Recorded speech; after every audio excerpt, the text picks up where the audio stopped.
Woo! Well, hello.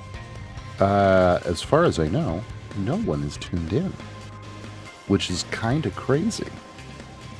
That's the first time that's happened in a very long time. See, one person over on the YouTube side, Frederick, how's it going? Bonjour.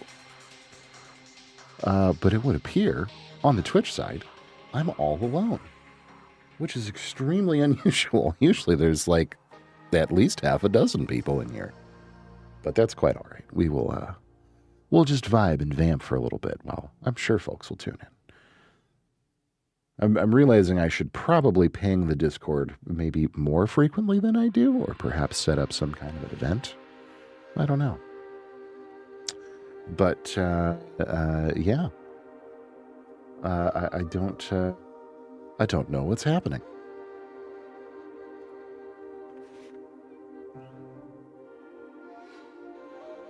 So we're just going to vibe at the beginning, I guess. I don't, this is unusual. I'm super not used to this. Usually there's like a bunch of people in here. But like I said, it's okay. I guess if anybody's watching the VOD back in the future, then you'll just have to watch me be slightly awkward for a few minutes while we wait for folks to trickle in. But the plan is for anybody watching the VOD in the future, or I guess if anybody's watching on YouTube, I don't actually have YouTube analytics real time. So if anyone's watching on YouTube, say hi. But we were going to start with feedback, which usually we have a couple people in queue before I even go live. But that is not the case today. So if anybody wants feedback, we will go ahead and do that for them as they trickle in. But the main thing that we're going to be doing today is working on this new IBN game that we have been working on a little bit over the last couple of weeks. We need a somber track for that. So that is going to be the main work-related thing today. And if we don't have any feedback at the top of stream, then that's going to go very quickly. And then we'll work on some live looping. Because that's a very fun project, and I finally have the bandwidth to kind of start looking at it again. But yeah, so that is kind of the plan. So I guess in the absence of literally, and this is so crazy. I wonder if there's something wrong with Twitch today. Usually there's 10 people in here right now. But that's okay. I don't know what to do with myself. I've gotten so used to having peeps in here. I'm not used to rambling to myself. We're also in an ad break, so I don't know. Maybe the analytics aren't updating? I'm very confused. But it's okay. You know, things are all right.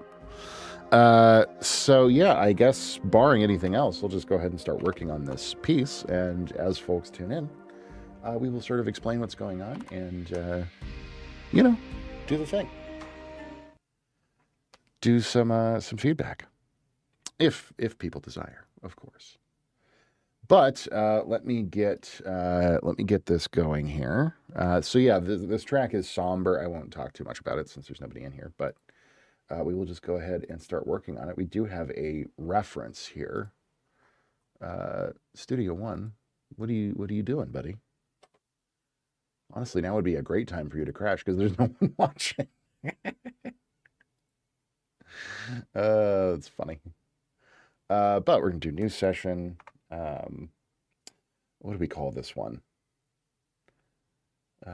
Twitch says, ad break ended. Your community is back. They aren't, though. No, so this is going to go over here. My community hasn't even arrived yet. I'm also a little, I question how often Twitch actually notifies people when I go live, although I don't even know if that's particularly a big deal. But something's got to be going on. It is never this dead. Anyways, what are we going to call this? We'll call this just Somber, I guess, as a working title for now. But we will go ahead. Let's look at our reference here. The reference is from Riverdale, which I think is absolutely hilarious. It's not a show I've ever watched, but I was like, okay, interesting. But I already have a pretty decent idea of what I want to do with the piece. So make sure that's good. Yes, okay, that's good. So we'll listen to this for a moment. So it's definitely going to be on the mellower side, the more sort of ambient side of this piece. Well, not quite ambient, because it kicks up a little bit later on, but there's going to be like a note, mostly just like piano and guitar, I think. Maybe some nice pads. I do want to play with a library called Mallet Flux of Native instruments that we don't really play with a whole lot normally. I think will be nice for this.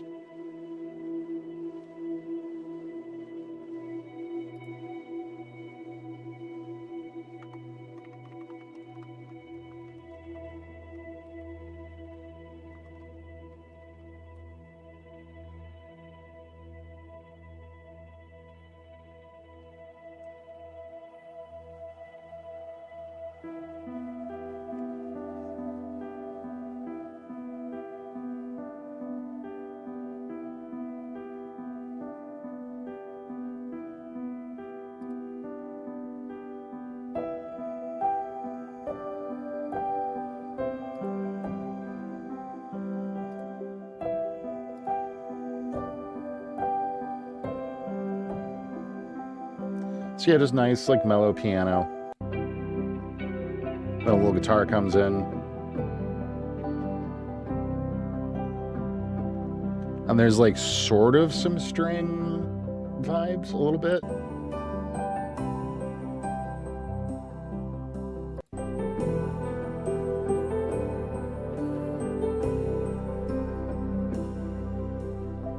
There's like a cymbal. I don't even know if I want to do that.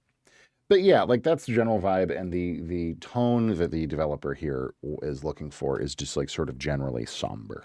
So we are going to pull up Keyscape, of course, as is tradition. And I think I probably want to go the wing upright here, because it just has a bit of a, the C7 Grand, which is kind of what we normally what we would normally use is just like a little bit bright on its own. There are definitely some darker presets, but I really like the wing upright because it feels very intimate, and it's got that kind of slightly out of tune upright piano texture. And let me get this going so that you guys can, yep, there we go. So that you all can see what's happening.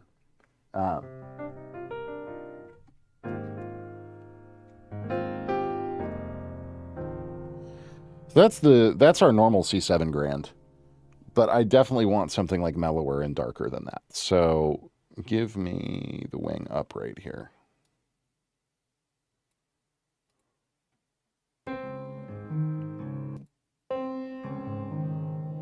Yeah, something like this.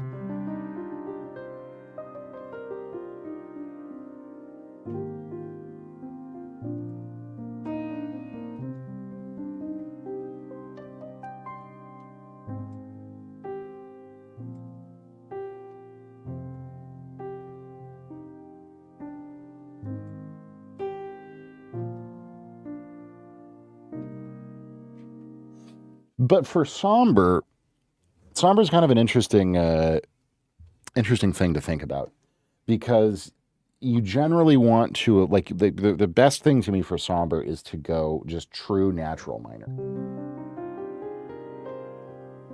right?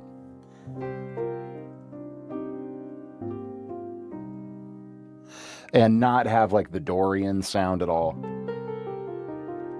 That's a little too like Dorian can feel a little mysterious. Dorian can feel, it just feels like brighter, and we don't want that. We want true somber.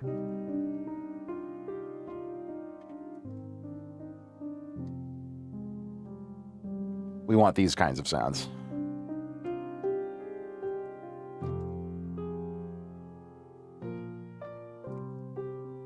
And we even want to avoid potentially that kind of movement, because that tends to feel kind of triumphant, and we don't, or not triumphant necessarily, but that's more of a like, that movement feels a little more, maybe heroic is the right word. It's not happy, certainly, but yeah, somber we generally hang out in.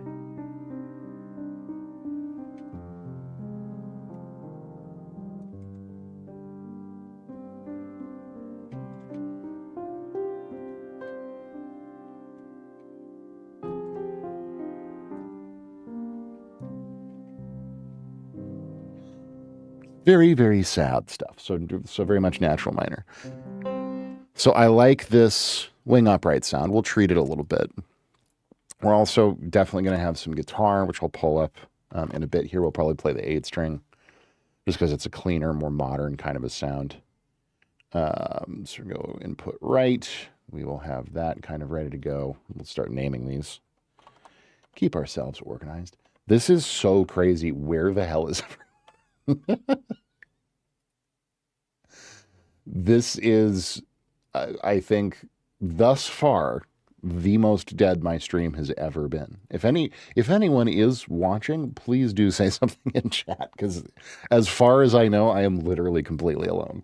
Which is fine. I'm not complaining about that. You know, it happens, I suppose. But it's just really unusual because every other day in the last 6 months, we would have about 12 people in here right now. Even when things are like really dead, it gets down to like maybe 8. But not that, again, not that it matters. It is not all about viewership, but it's just extremely unusual. And I'm curious why it's happening. Because if I've done something wrong, I mean, I guess let me go to Twitch and make sure that that's all copacetic. Hang on. I will keep that open for now in case we want to look at it again. Twitch, am I even live? What is happening? This is crazy. It's crazy. Yes, I'm live. Well, it says 2 viewers. Well, I don't know. I don't know. This is crazy. Super weird. Yeah, whatever. Okay, so another thing that I really want to play with here, just because we can,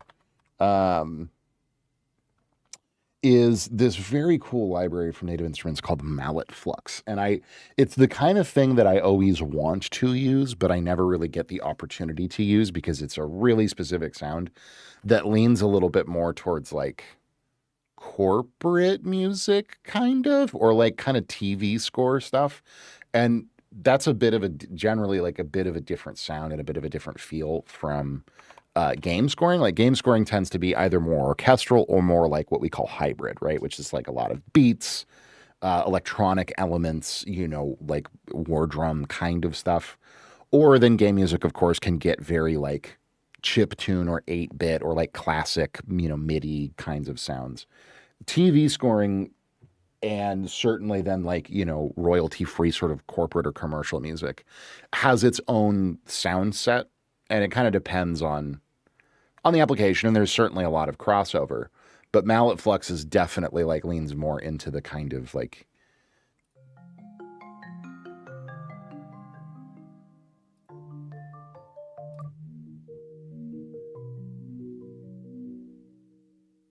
ooh, like that's really nice.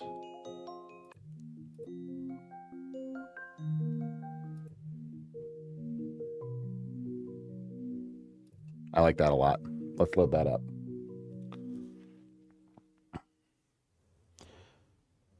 But yeah, I want to do something with this because I think it's just going to be an interesting kind of departure.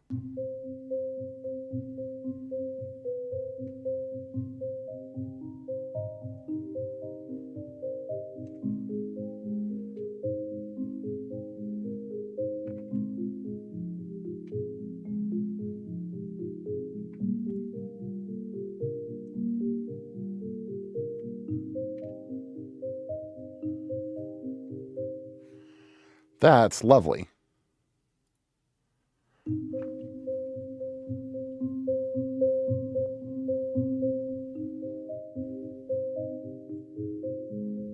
Man, Fonby. Yay, someone has finally arrived.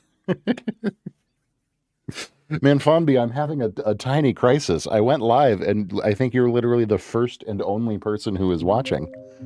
Which, it's not all about viewers. It's fine. Hibbs, there we go. Okay, here's everybody coming. It's super lonely. It's literally nobody. Which is like, I mean, again, I don't really care, but it's like, typically when like when I go live within the first 10 minutes, we have like 10, 15 people in here usually. And like people are in the feedback queue and stuff. I went live and it's like 0. I'm like, What happened? Where is everybody? But you're in here now, so it's okay. And, I have work to do anyways, so, kind of whatever.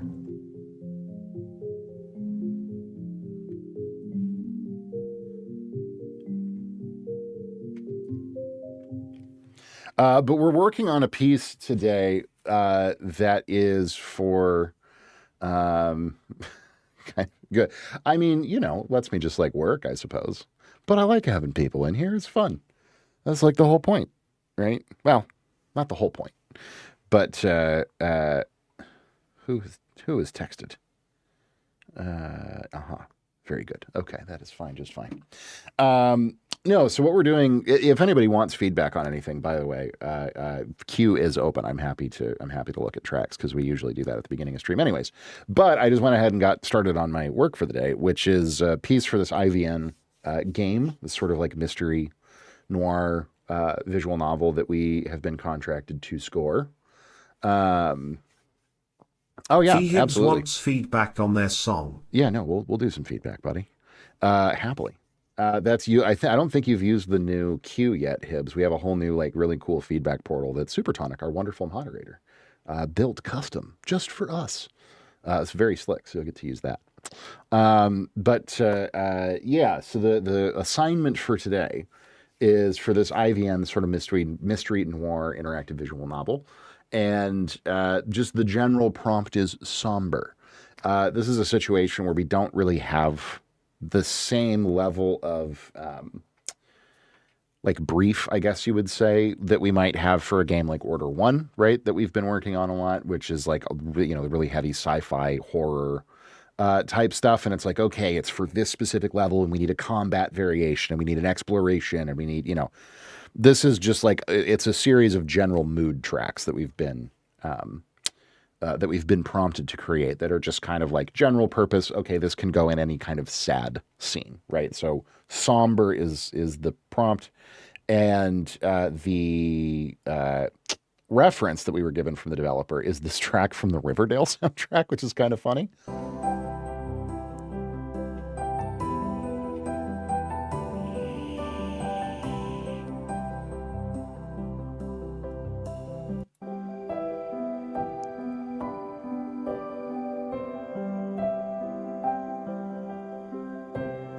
So it's really just piano, a little bit of guitar, and then I'm using this library called Mallet Flux that we normally don't use a whole lot of. But it's a very cool library. So that's kind of what we're going to be working on today. But first we'll do some feedback. And then I'll probably, based on kind of how quiet things are in here, we probably will finish this relatively quickly. Usually we have, 10 people who want feedback right at the beginning. We do feedback for 2 hours and then, but that is not today, which is okay. So we'll probably get through that and then I'll probably work on some live looping stuff in Ableton a little bit later. But let's see here. Let me pull this up and then jump over into the shiny new feedback view. The shiny new feedback view. Okay, let's see here. I think, Hibbs, I see 2 submissions. Maybe that's an issue on our end. I'm going to assume the second one is the correct one. Okay, let's check it out. Let's see here. Afro EDM, I love that. Looking for feedback on more or less everything. Let me also, I got to tweak 2 different submissions. So normally we only really do one track per person per stream. So I don't mind doing 2 for you if nobody else jumps in, but we will started the second one first. So let's see here. What am I clicking on? I need to click on that. Very good. All right. Let's check it out.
Really nice. I like the groove a lot. It feels really, really good. I First of all, I would have more of an outro than that. I would like bring it back to like just percussion and then like fade it out or something. Because it does feel like it ends a little bit abruptly. But the groove is really, really nice. The arrangement's really nice. It goes, a couple of nice different places. I like all the samples. The guitar stuff is cool. The vocals really cool. Uh, it's a cool idea, Cakes, about like the piano going ba dun dun dun dun dun. Like it's kind of long, short thing. I think it works short as well, but I definitely think it could be like compressed a little bit more, and the piano could just have more character to it overall, a little saturation, be a little bit more squashed, a little bit more in your face. And I do agree that it's a little bit bright, and I'm even just seeing that on the RTA here. There's a lot of energy and presence right up at about 10K. So, from a mastering perspective,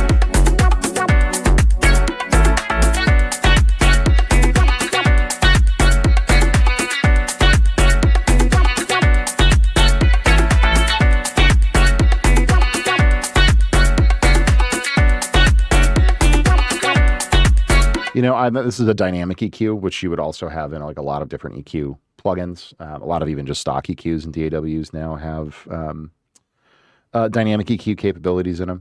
But just to mellow that out a little bit, it is a little bit pokey up in that area.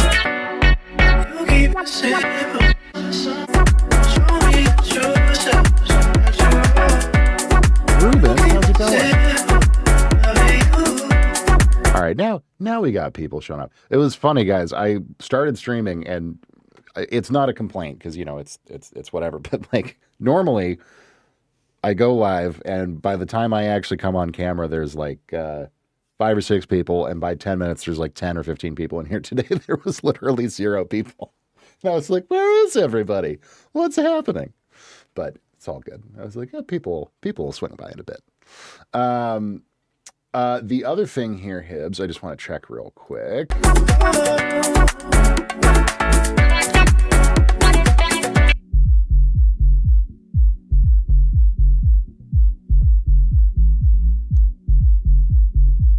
Low line feels good.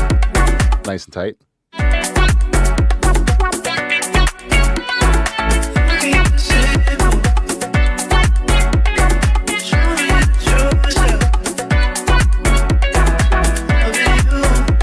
That's really, really nice, man. It's a really, really nice groove, and it's well put together. I just say, yeah, like more of an outro would be really nice.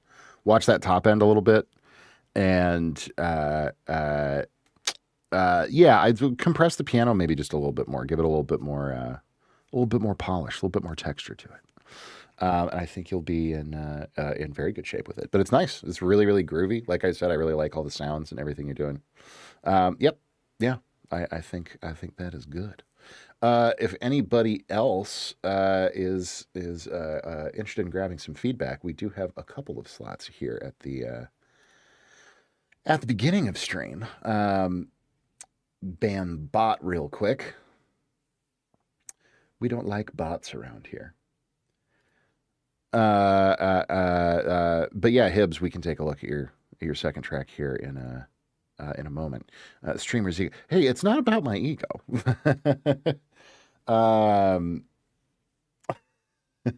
Well, so I clicked on your second one because I thought maybe it was a double submission. It's still a new system that we have going on here.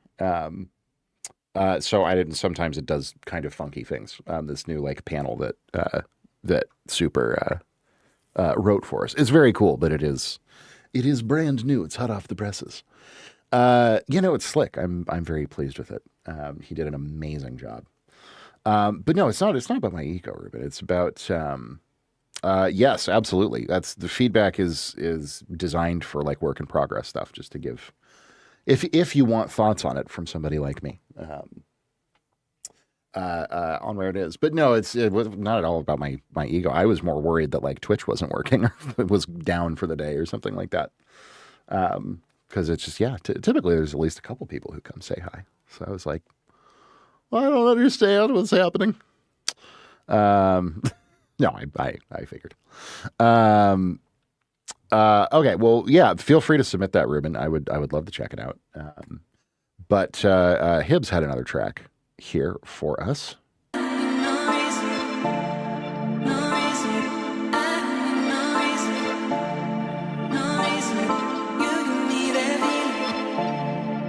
We are with the new portal. We're just doing SoundCloud Manfonby. It's just a lot easier. There's like a whole bunch of reasons for it, but it's just easier for me to manage like volumes and stuff in OBS, and it gives us the nice overlay, and yeah, it's totally free to upload.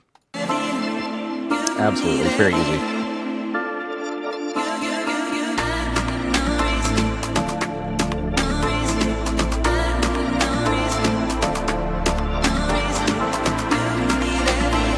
Katecore_wants feedback on their song.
Exclamation point feedback, Ruben. We'll get you into the portal.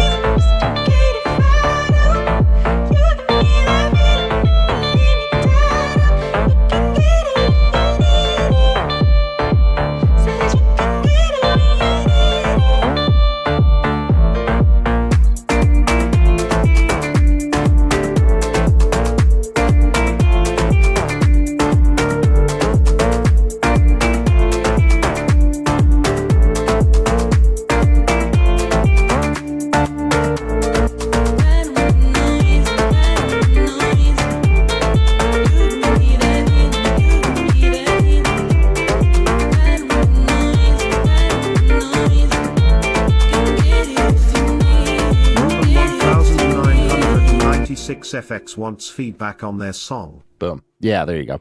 That gets you the little portal to post your SoundCloud link and all that stuff. This is also very cool. Grooves really nicely. Definitely hear similarities in your style with the other one. I agree with Cakes here. I do think like the bass pad, the boom, boom, boom, boom, boom, boom, it's cool. But it does repeat quite a bit. I would maybe think about a way that you could change that up a little bit as the track goes on. But cool vocal samples, nice guitar stuff again. I think the other thing that I'm hearing here is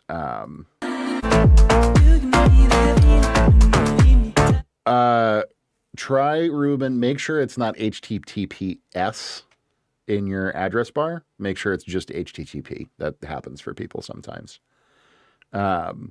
The link should try to take you to HTTP, but your browser might try to automatically do HTTPS, which does not work. So sometimes if you like copy and paste the, Super is trying to get that to work, but apparently there's something weird about SS. I don't know. I'm not a web developer. I have no idea, but, and then sometimes a different browser can help if you're using like Brave or something. I feel like, seems to do it better than Edge or I don't know. It's been hard to nail down. But no, the other thing I was going to say here, Hibbs, is your kick, the decay on your kick sample is quite long. Let me check something real quick. Let's listen to the low end again. Zoop.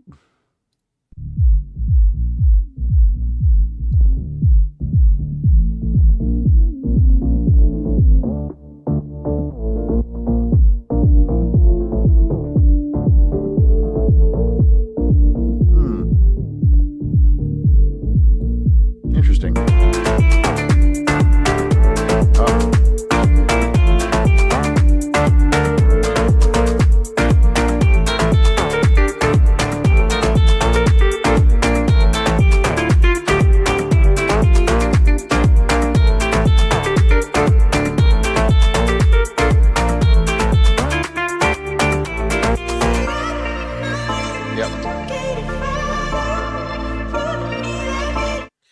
Yeah, the bass feels okay to me in terms of sub presence, but we'll wait till Hibbs is back. But it's mainly just a little bit of muddiness around 250, which is happens all the time.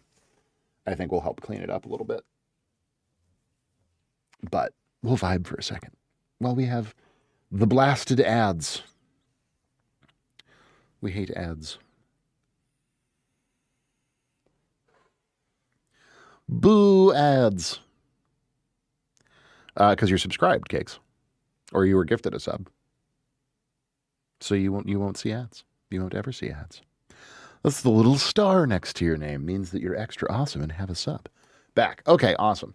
The other thing I'm hearing here, Hibbs, and this is really common, happens to in like I'd say 80% of mixes, is you just get a lot of buildup, usually around 250 hertz, 200 to 300, that kind of region. And it's nice to just on your master throw a quick EQ, or if you're using a mastering chain, something like Ozone, just dip a little bit in that region.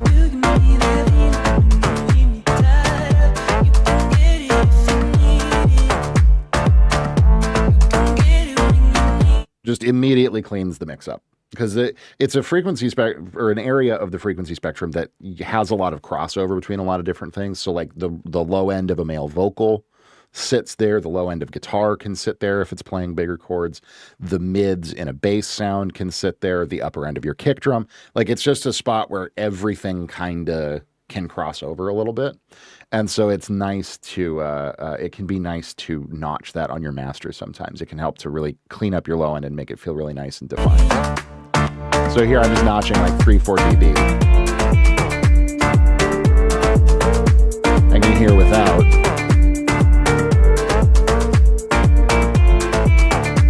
It just helps the kick feel a little more defined, and it just makes things feel a little bit cleaner overall. So,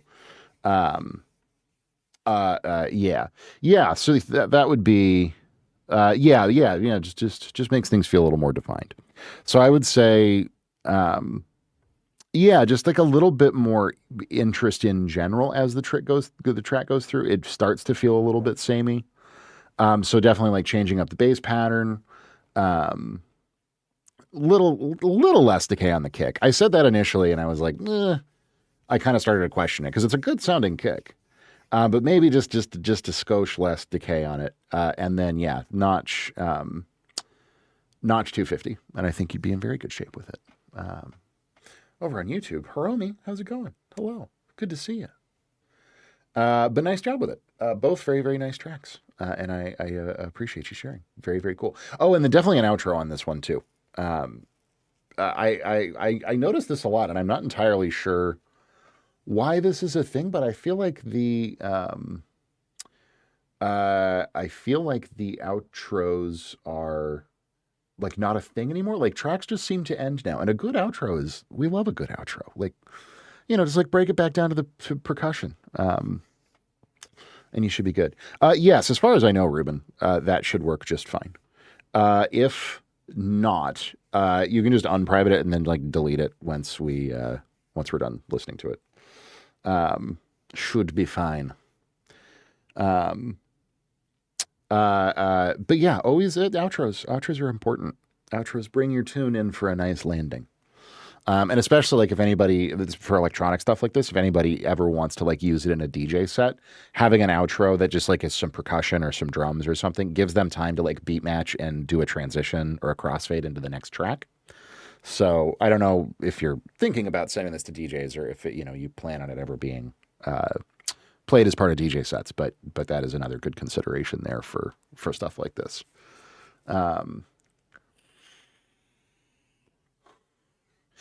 This is true, but not everybody does extended mixes. So I don't know. We don't necessarily know. But it bears saying, because I do hear a lot of tracks that are really, really cool and they're super well arranged, and then they just kind of stop. And then I'm like, where's the outro? I was so stoked and I needed to come in for a landing, and it just sort of ends. It makes me sad. Thank you very much for sharing the tracks, Hibbs. I like both of them a lot. Super groovy. You have a very good ear for groove. That is, yes, and we must fight back against TikTok brain. Um,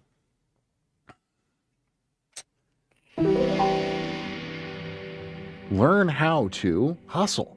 How's it going? Thanks for the follow. I appreciate it, and welcome on in. You can check Q in real time by using the feedback command, !feedback. Right now it is Hate, and I believe Ruben is also submitting something in just a second. So 2, hypothetically. Learn how to hustle wants feedback on their song. But on that note, Hatecore, what you got going on, my friend? This project broke, so I will never be able to make this better. That's very sad. So actually, this is a question, Hate, because I was working in Ableton earlier today. We might do some live looping stuff later. Is Ableton just buggy as all hell and sessions break constantly and it loves to crash? Is this just like a known thing with Ableton? Because about 40% of the time, Ableton won't even open my sessions. It just says it's encountered a fatal error and won't open. Not well optimized for Windows. Great. I love it.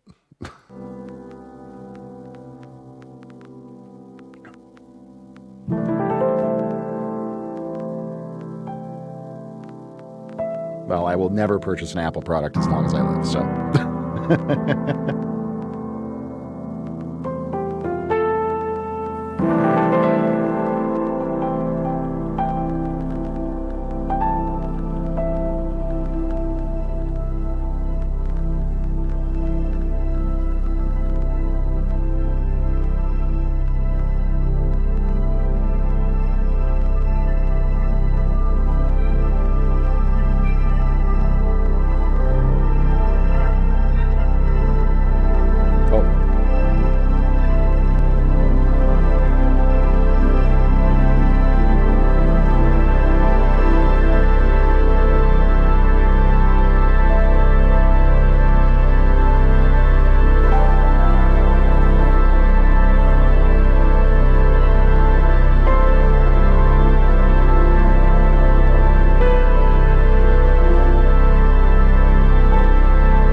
This is a delightful sound.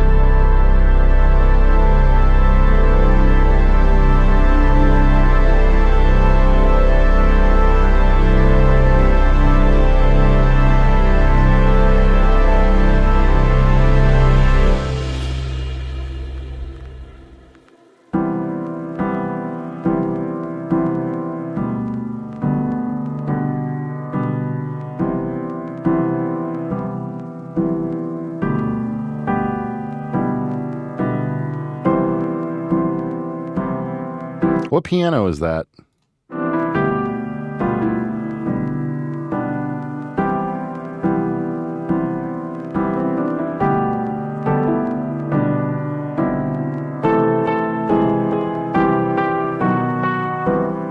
Like, what library is it? Sounds really nice.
fantastic work on this, Hate. This is really, really nice. And it's funny because this is a perfect example of what I view as kind of one of your signature things in how you produce, which is you're really good at being deliberate with your sound design and how you glitch things out, and that you know how to reach for specific elements and do it, and then you know how to do it to the whole track. And we were giving feedback for somebody right before you tuned in yesterday, and they had a track that was kind of a, future-y, rhythm-y, sound design-y thing. And it was cool, but it sounded like I can't remember who it was, but it sounded like they had made a cool kind of rhythm beat, and then they were just like dragging in like glitch samples from or from Splice of like cool sound design transitions and just kind of going plonk, plonk. And I was like, that's cool. Oh, amazing. Yeah. Okay. Yeah. I thought you guys connected because you tuned in like 5 minutes after we were done listening to their track. And it was cool. It wasn't like bad or anything, but it was definitely a little bit more like, maybe slapdash would be a word for it, of just like, oh, I'm just going to like throw a glitch sample in. And I was like, you should check out Hatecore, because Hate does really cool where it's like you take the whole track and morph it, or you don't, and it's very, very deliberate. And I love the texture. Is this it?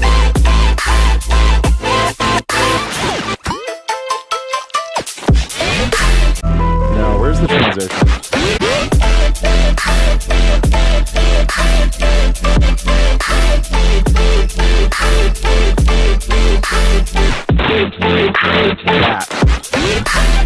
Where like it just suddenly turns into it's all very, very cool. I love it. I would say, what string library are you using? I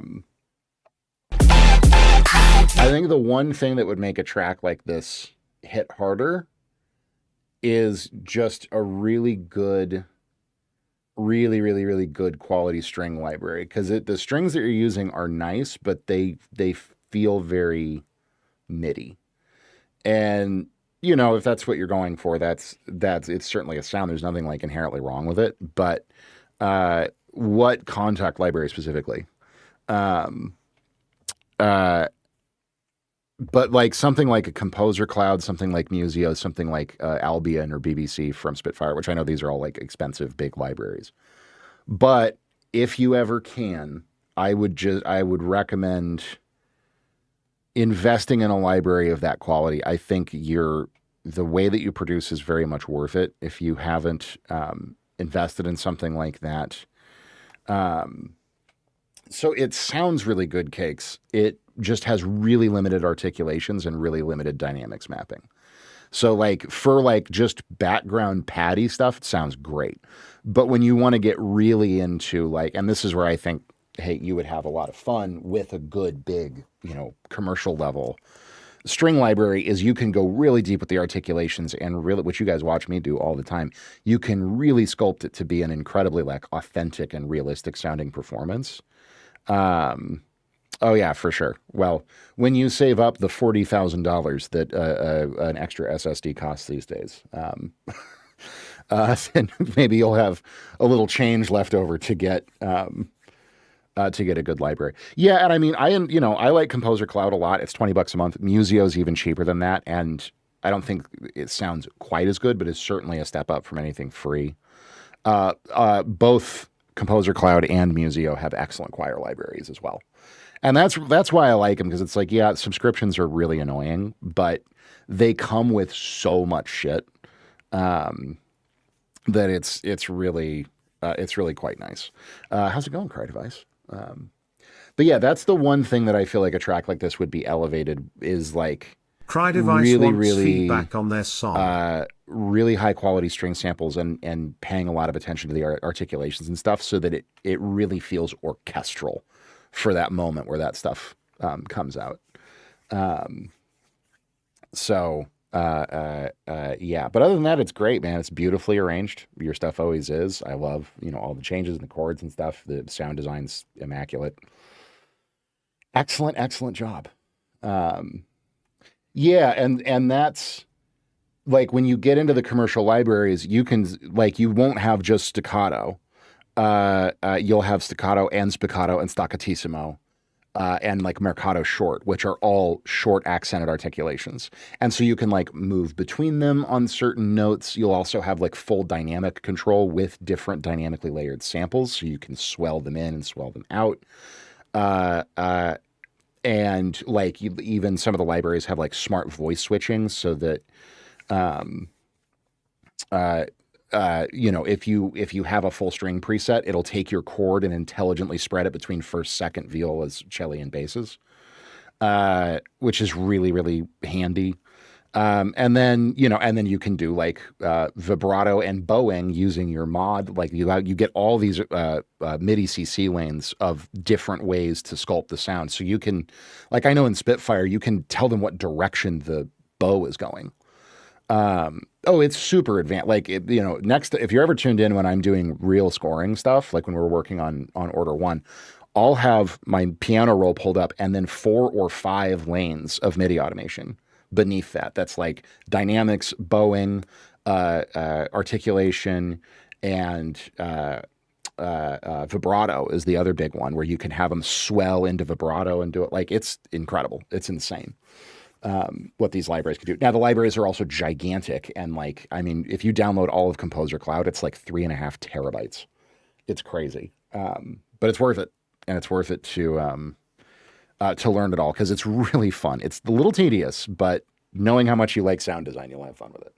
And learn how to hustle. Yes, you are up next. Yeah, no, they're gigantic. That's the only problem. Like I have 28 terabytes of storage locally, and it's almost completely like I have 4 terabytes of just sample drives, and those are completely full. So you gotta have the well, most of that's also footage from shooting the travel docuseries that I just have laying around. But yeah, I have two 8 terabyte hard drives and a 4 terabyte right there. That little gray square is a 4 terabyte, and it's sitting on top of 2 8 terabyte hard drives. Anyways, great track. Thank you for sharing. Let's check out what Learn How to Hustle is up to. I have looked at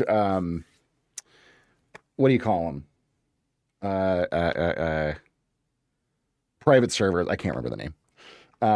Somebody knows what I'm talking about. The little like accent, like you put it on the network and you can, it's basically like a tiny little private server. There's a name for them. I can't remember what they are. It is a dock, but there's a name for it. Anyways, Learn How to Hustle. Work in an FL Studio. Mix master, sound choice, and performance is what we're looking for feedback on here. What you got going on, my friend?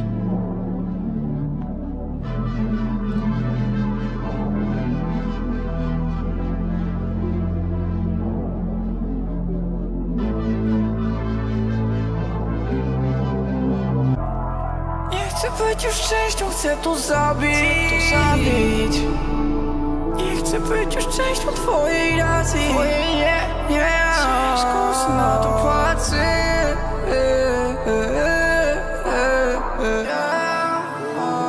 Wiem, że chcą tu ze mną razem pić. Chcą tu bić, chcą zabić. Krew spija mną jak wampir. Nie jadam więcej z wami. A NAS is what I'm talking about. NAS, Network Access Storage. Zbieram się szybko, wybieram się z tą sobą, wybieram to pilną. Wiem, że jest miło, kiedy ich usta wymawiają twoje nazwisko. Zwiększ mi co, zwiększam tak ryzyko. Strzał to nie był błąd, jestem oddalony stąd. Osiągam loty. Thank you, Creativize. I'm glad you like it. Ze starych ran leją płoty. Na tamten czas gubiłem cię. To co pisałem na sobie, to co piszesz mam w deep. Kupię mi tylko co powiem. Więcej nie pokażę im. Rzucaj to dalej na teren. Rzucaj tym suko jak chcesz tu wbić. Jest coś czego tu nie wiem. Jest coś co może pokażesz mi.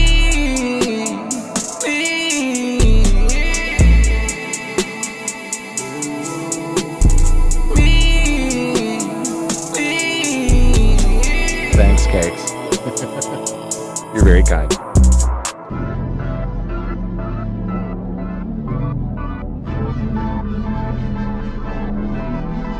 Polish, very cool.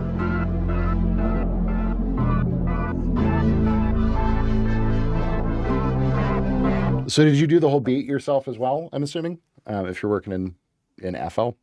It's really nice. It's really, really nice. Your voice sounds nice. Yeah, it's a strong track, man. I really like the amount of like ambiance with your voice, and just like the amount of kind of how you're managing your reverbs is really clean and very cool. Your voice is a little bit, a little thin. Scene 13 wants feedback on their song. How's it going there? X Scheme, X 13. How's it? What's up? Yeah, we can do a little feedback for you. You got a link there to my little feedback portal. If you don't mind popping in there, that will get you in queue, and we'll let you monitor queue. We got a couple of people in there right now, just to let you know.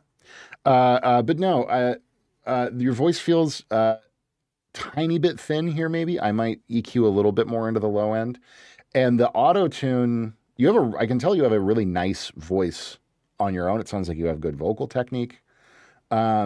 The auto tune is getting a little bit artifacty, so I might slow the speed down a teeny tiny bit and just like I'm sure you like want the super tuned sound.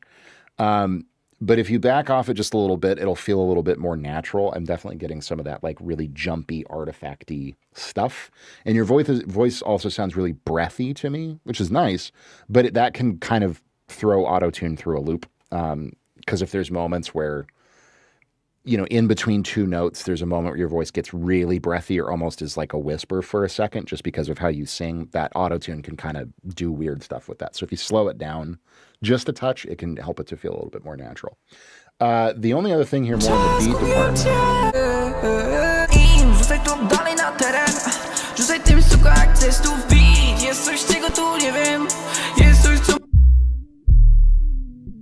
I think your 808, just like everything that's going on with your, I don't know if you're using like an 808 or a kick sample and then a bass sound. I think like a decay on it could be longer. The bass could take up more space. I could use more sub overall. So here we're hearing the mix just below 140. Oh, come here. 140-ish hertz here.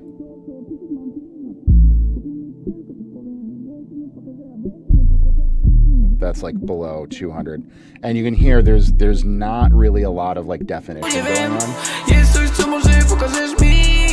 It's got good mid-range. Like there's some nice saturation, a little bit of clipping on it that's giving it nice mid-range, but I want real low, chesty, 40 hertz, 60 hertz, 80 hertz stuff down in that region to be a lot more present here.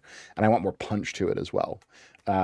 Transient definition, which is, that very first initial kind of attack transient on the front end of your kick drum, right? Should really, I think, pop out here more so than it is doing right now.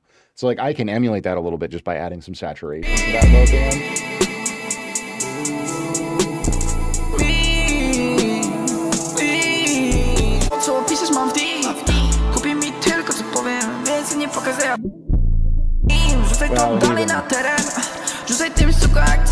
Even trying to do that, it's just quite quiet, and it's very like round. There isn't really a whole lot of transient there.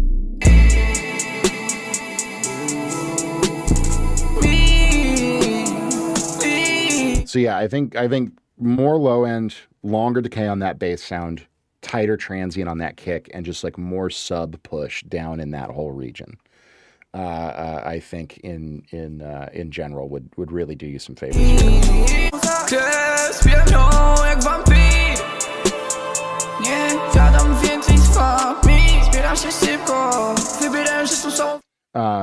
But yeah, no, it's a nice track. Flows really well. The rhythm, like your vocal performance is excellent. Your groove and your rhythm feels really, really tight. And like I said, the timbre of your voice is nice. I just say, yeah, a little bit more richness in the voice, a little bit more low end, and then more like low sub, a little bit more kick transient definition. And just, the mix feels a little bright, a little thin. So just, shifting it, slanting it more towards that low end presence will be good. So, but thank you for sharing. It's a very cool track, man. Strong work. I like it. Okay, Ruben. Up next with, I believe this was a metal track. Oh, no. We do all shapes, all sizes, all genres here are totally fine. Most of my experience is as a touring rock musician, and I've done a lot of rock records, jam band records, that kind of stuff. So it's honestly even more in my wheelhouse than a lot of the electronic stuff is, although I've done a fair amount of that as well. Working in Ableton, vocals are not fully recorded. Some parts are missing. Also, they are not mixed in with the music session, just on top of a wave bounce. Interesting. Okay. Well, let's, is the track private? Drummer for AC/DC. Nice.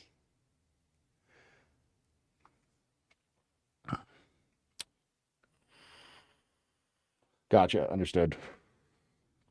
The track is not pulling up for me, Ruben. Can you post the link in chat? And I'll try to pull it up that way. I won't be able to EQ it real time, but I probably am not. I'm not too worried about that.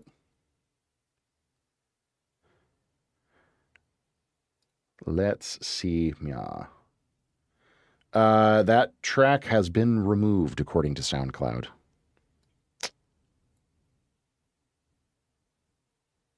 Or is not pulling up. So I don't know if it's private or I'm not 100% sure. A couple of things can happen with that. To the next one. Okay, cool. No worries. Well, yeah, we will happily circle back around. No worries. Cry Device. Let's check out what you've got going on here. Hang on, let me get this pulled back up. And boom, there we go. Let's see here. Okay, working in FL, making instrumental metal stuff for a year. 8 years of Fruity Loops experience. Excellent. And looking for feedback on more or less everything. Very cool.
Just tobacco flavor.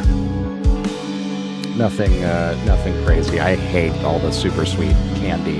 Good.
You can do it again, Ruben. That's totally fine.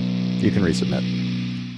There's no actual block against submitting twice. It's just sort of a house rule, generally speaking. Ruben 1996 FX wants feedback on their song.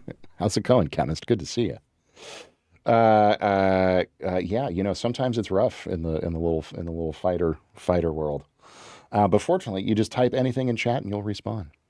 Decaf, how's it going? There's some very cool ideas here, Cry. I think mainly where I would focus is in the mix department here. So the first thing that I notice is just like the overall balance of things is I feel like is a little bit off. I would want for this style of music significantly more drums. And a lot more intensity in the drums. So I'm not sure. The drums feel relatively uncompressed at the moment.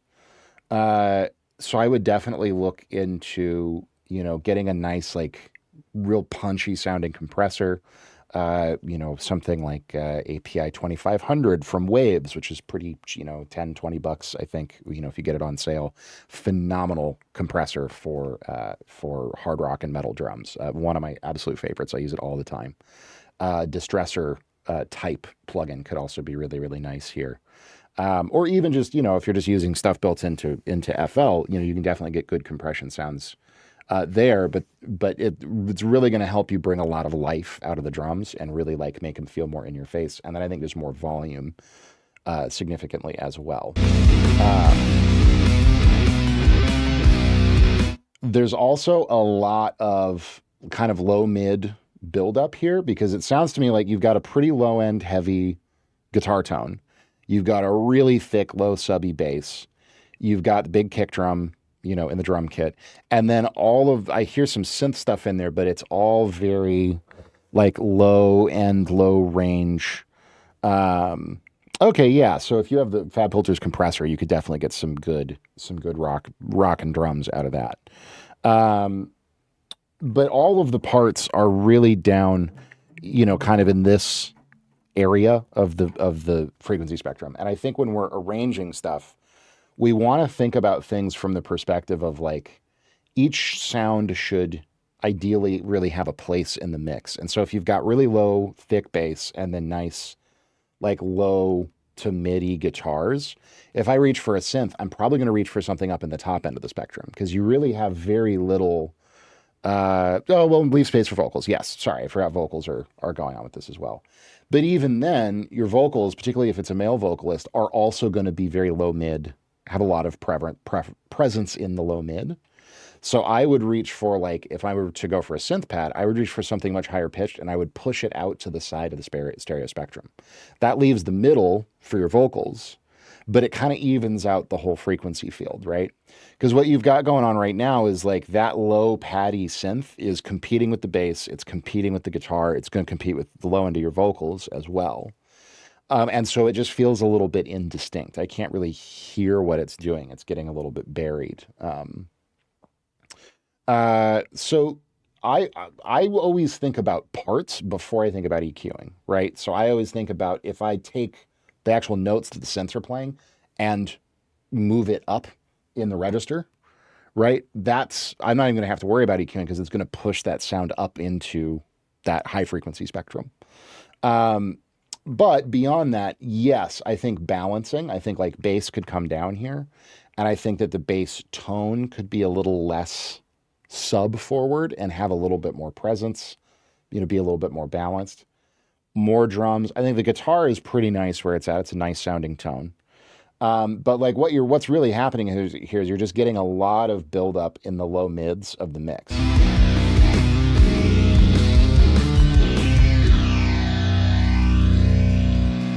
And so if I notch around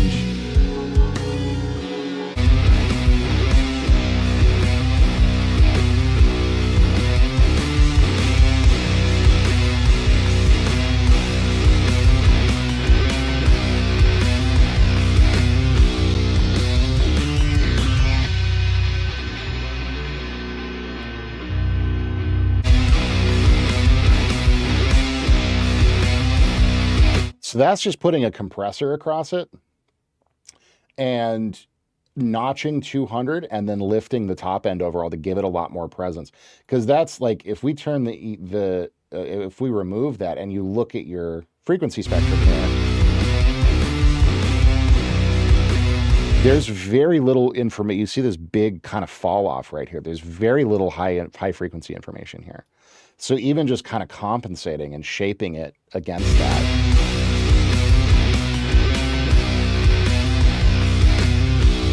And even a little bit of compression on the master, you hear the snare drum is popping out way more and has a lot more aggression to it. The guitar feels more defined and detailed.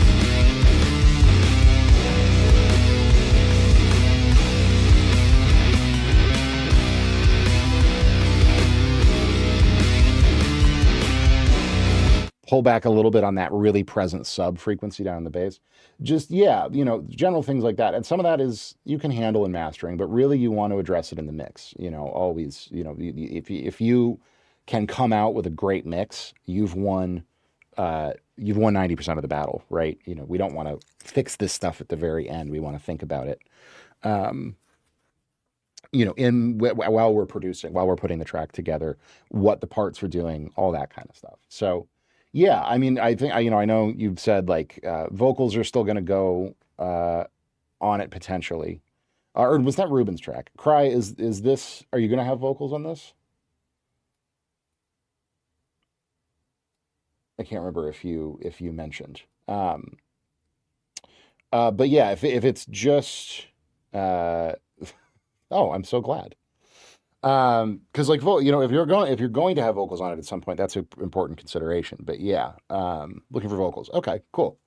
Yeah, so yeah, just try to think of your mix like a picture, right? That's how you've got your high frequencies, you've got your low frequencies, and then you've got this kind of like cone of width, right, in the left to right in the stereo image. And like I generally, from my perspective as an engineer and a producer, I like things really wide in the high frequencies, and then they kind of get narrower as things go down.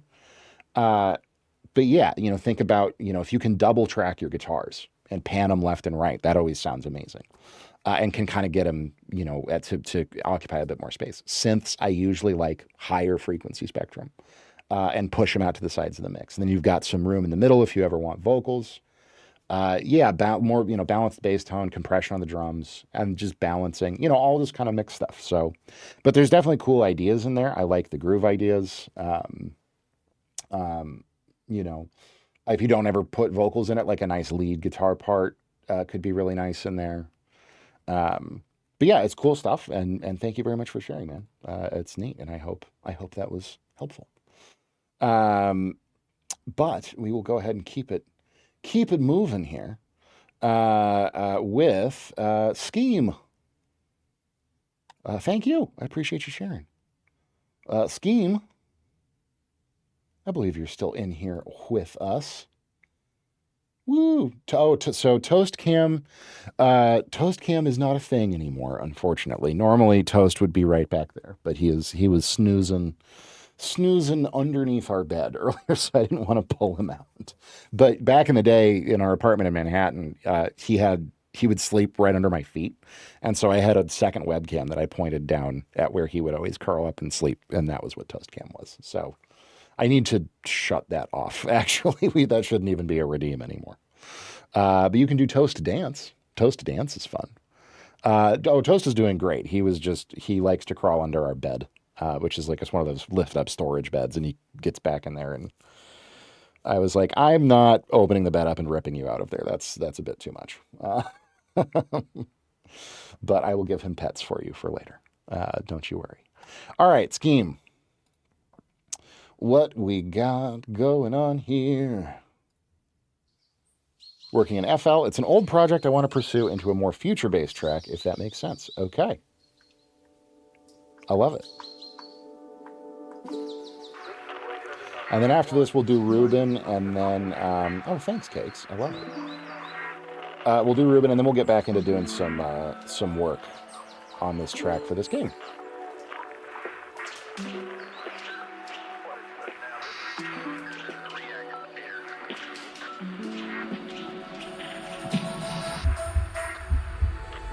Decaf, if we're looking for feedback,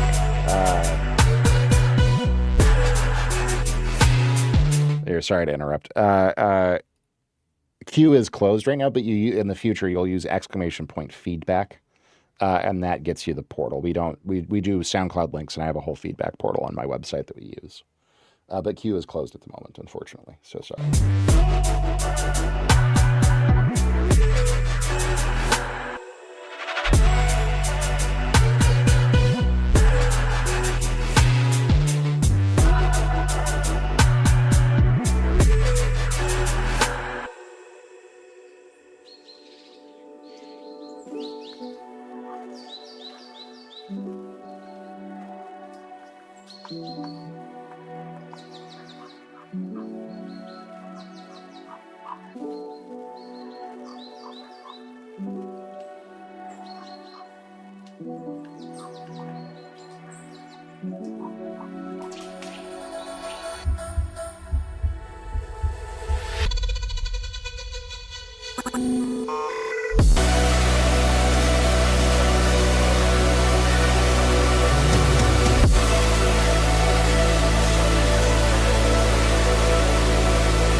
That was a lovely sound.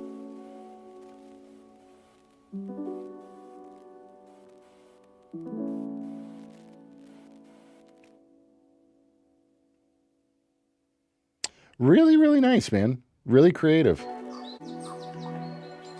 I really like all the atmospheric stuff with the birds.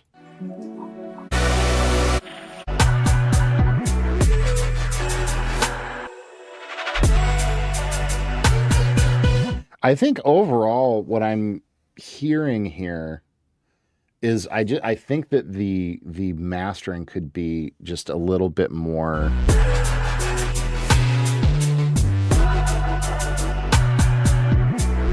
just a little bit more in your face. And just like kind of, especially out of the drums and stuff, I just want, they feel a little gentle. They feel a little soft for what I would kind of expect out of sounds like this and grooves like this. Like the kick is very round. There's not a lot of strong transient definition to it. The snare feels all right.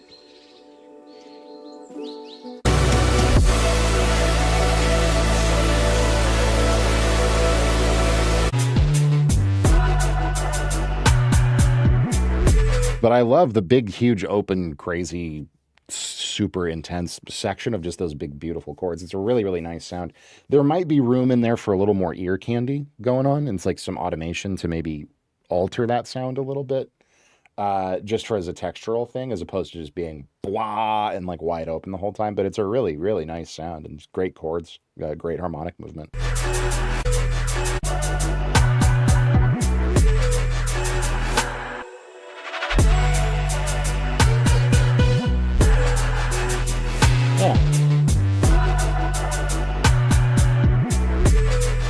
So yeah, assuming it's unmastered, definitely a good mastering treatment on it would do a lot here as well, I think. But no, it's very cool. It's very creative. Like I said, I really like the arrangement. I like how much space there is in it. So yeah, overall, very nice work. I hope something in there is helpful. I don't have a ton on this one. Just good mastering, maybe punchier drums. And if you feel like there's room for more ear candy in the in that really big, wide, expansive section, could be cool. But it's nice, man. It's very, very nice. Strong work. I like it. Very unique. Very, very unique. But I appreciate you sharing very much, and I appreciate you stopping by. Appreciate you being here. But we're going to close feedback out here with Ruben. I'm very interested to check this out. And I've clicked the button. And it did not work in the portal. Can you paste the link in chat again for me? Because we don't have to use the feedback portal. I can just pull it up the old school way, which is totally fine. But if you can throw the link, and hopefully we can pull it up that way.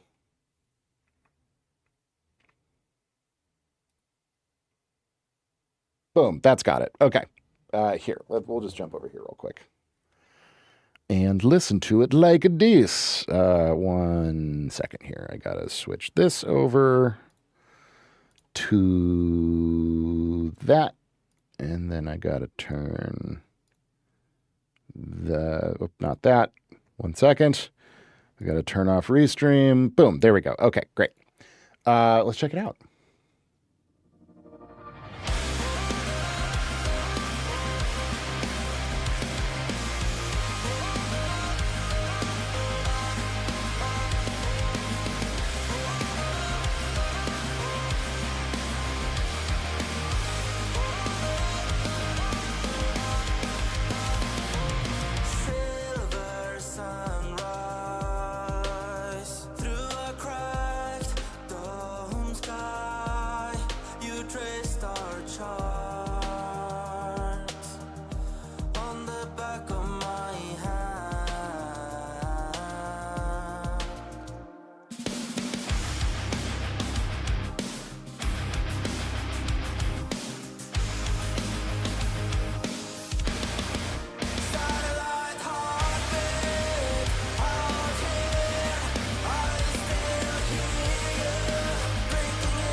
So, sorry, just to recap so I know what's going on here. You said these are not keeper vocals, or these are keeper vocals and it's not a keeper mix? I can't remember what all you said was kind of the situation with it being work in progress.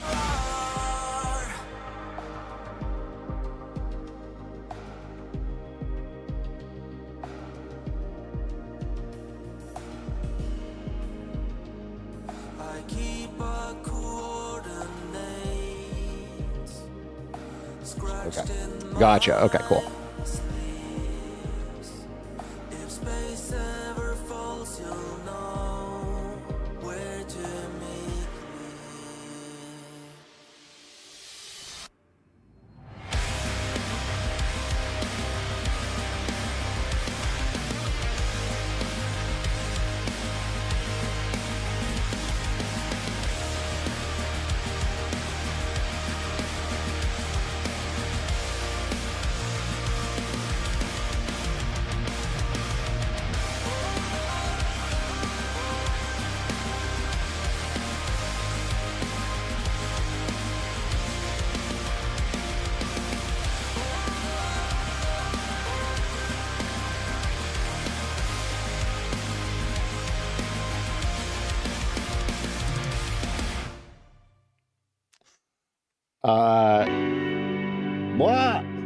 Hush.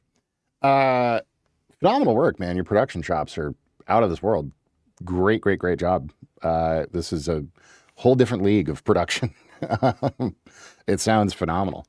I think mix-wise, kick feels a little weak in the low end. I would love to hear a little more like fundamental sub low end punch in it. Everything feels really, really well balanced. The drums are punchy as hell. I just kind of want more like low chest push, 60 hertz out of the kick.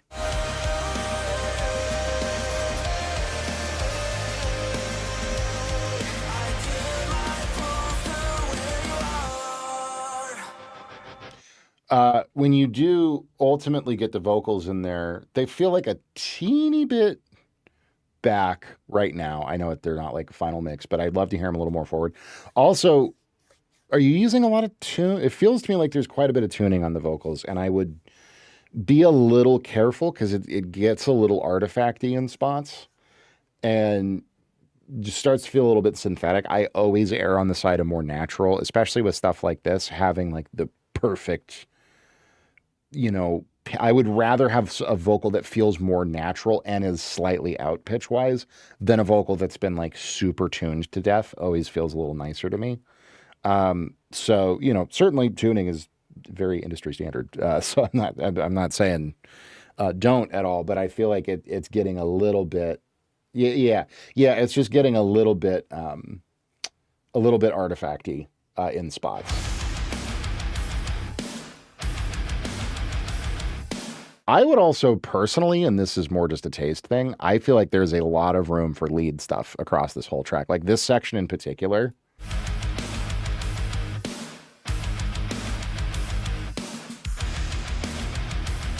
It's cool groove, good changes, but I would love to hear not like a solo necessarily, but like some cool, more spacious lead playing there.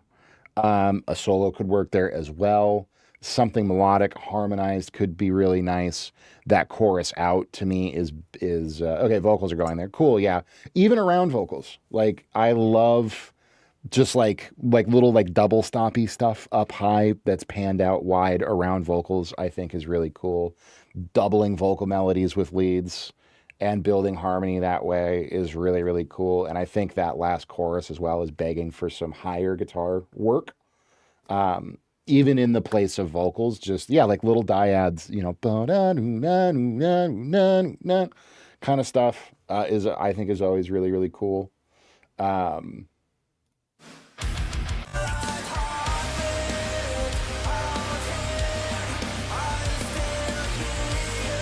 Yeah, like ambient stuff could be nice. Here. We're going to be using this on this track I'm working on anyways. So we might as well get it plugged in. Come here, cable. Let me get a good tone going on here. Some kind of a tone at least. Give me...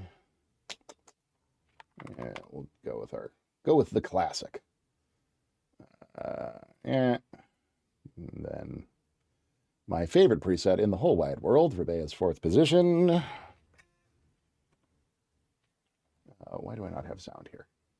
Because the track's not armed. That's fine.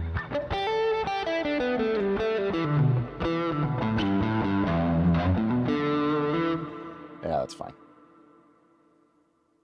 Not the tone I would go for at all necessarily on a track like this, but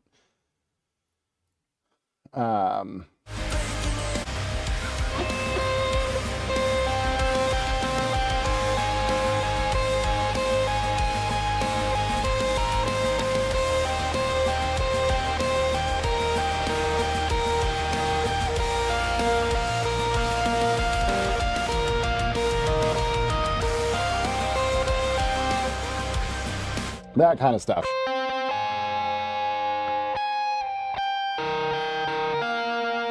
Like even just that up there doubled, or like do one that's, and then another that's something, up there.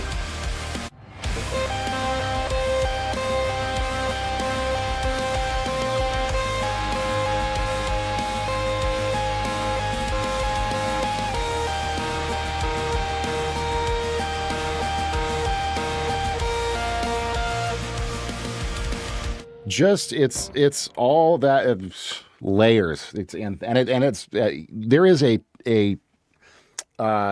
a ton of stuff in the mix, but this style, there's always a ton of stuff in the mix, and I feel like there's room up there for something like that, just reinforcing, especially at the end, just to really push it fully into that like massive anthemic kind of space around the vocals.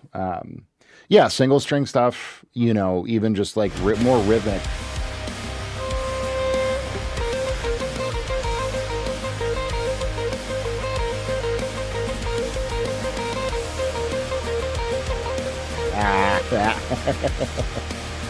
Not warmed up at all. Something more like rhythmic up there could be kind of cool. Pinched sixteenths could be really cool.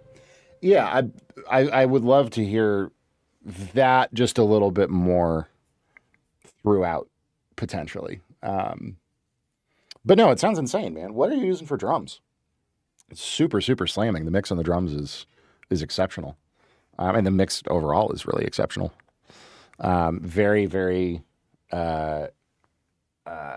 very, very strong work here. I'm trying to think of a good word. I don't want to say commercial because that sounds shitty, but I mean it in like a really good way. Like it's polished. It is absolutely radiant. Even right now, like these are all tiny ass little nitpicks. Like you could just do what you did with the vocals over that sort of bridge, and then at the end,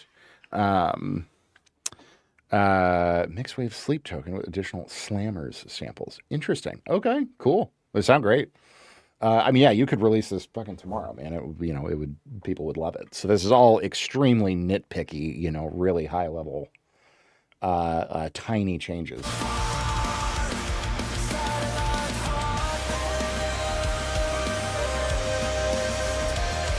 But it's ultra polished, ultra polished. So phenomenal work, man. Very impressive.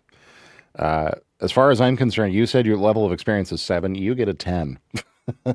Because this is a mix this clean is not easy to get. I can hear everything. It's very good, very, very good. Yeah. Think about lead guitars, and again, like if you don't feel there's space for them, then don't worry about it. That's totally that's much more of just a taste thing that I would be tempted to add, but it's not like something at all. Yeah, just mainly that low kick fundamental. Vocal tuning, and then the mix is, and I don't think it's problematic, but it is very bright. It's a very bright mix overall. So if you like that and you tend to mix brighter, I don't think it's bad. It's not harsh. It doesn't feel over the top, but it is translating on my system as bright. So for what it's worth, sometimes I always tend to push a little bit darker because I find it translates better. Especially when you think about like phone speakers and stuff can get a little tinny sometimes with really bright mixes. But again, it needs to be fixed. It's purely an observation and just kind of a data point for you, that it's pretty, it's relatively bright. So, I love it. I think it sounds really detailed and really clean and really polished, but I would say just check it. Check it on a phone, check it in a couple of different places, and make sure that it's not leaning a little bit brash when it translates to other smaller systems with less definition. I'm also working on Atoms, which are notoriously quite aggressive in the top end. So, gotcha, for sure. Yeah, and that stuff is like I used to have the Slate VSX, and it did not. It did not work super well for me. I didn't really like it. I ended up selling them, but I love Beyers. I absolutely love Beyers. I used to have 880s. I don't know why I got rid of them. I'm sad that I got rid of them. I got rid of them to try these blue Mix-Fis, which I do not like. They're very uncomfortable. The foam falls apart. They sound okay, but I really want Beyers again. But yeah, so just a thought there. But no, phenomenal work, man. Absolutely fantastic, fantastic stuff. I'm pretty sure I see you in Chris Bedden's chat a lot, I think, which makes perfect sense because this is very much up his alley, vibe-wise. But anyways, fantastic work. Thank you for sharing. I appreciate it. Very, very cool. I appreciate you hanging out, man. Is Chris streaming today? Do you know? Maybe we'll go raid him later if he's around. But in any case, let's get back to poking around at this admittedly very mellow track, especially coming out of a tune like that. So just to recap, this is for a streams Tuesday, Thursday. Okay, good to know. Good to know. I like writing out to him. He's always doing something fun. But no, so this track is for an interactive visual novel, an IVN, that we have been commissioned to score. And it is much more, I was talking about it a little bit earlier, but I will recap. This is not, like a lot of the stuff that we get commissioned for is like really specific music, right? So like we're working on Order 1, this horror stealth action game. Sci-fi game. And that's all very like, okay, this is the exact environment the player's going to be in. We need a combat track. We need an exploration track. We need a stealth track. And they need to be related in this way. And we're trying to get these textures and all this stuff. This commission is much more loose than that. This is, it's an IVN, so it's not really like mechanics heavy. It's basically just dialogue, kind of like a, more comic book than video game. And it's kind of like a modern noir murder mystery kind of a situation. And so it's less about really specific events or environments, and we're more just writing a series of kind of like tracks based around emotions that can kind of be used at different points in the story as they are appropriate. So the prompt for this track today is just somber. And we do have one reference here, which is a piece from the Riverdale soundtrack.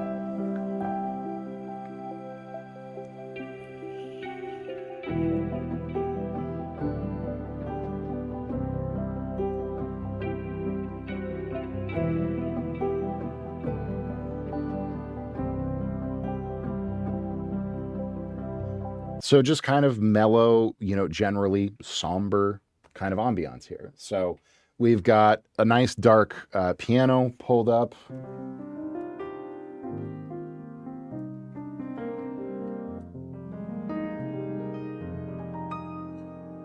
Which is Keyscape. That's the wing upright in Keyscape, which I love. We're going to do some nice clean guitar. And then what we were working on before feedback kicked off is playing around with this library from Native Instruments, which is called Mallets.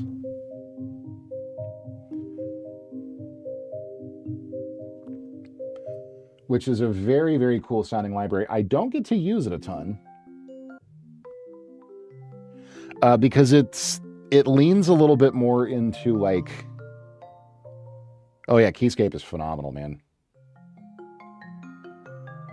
We love Keyscape around here. Mallet Flux leans more into like a kind of commercial production TV sound.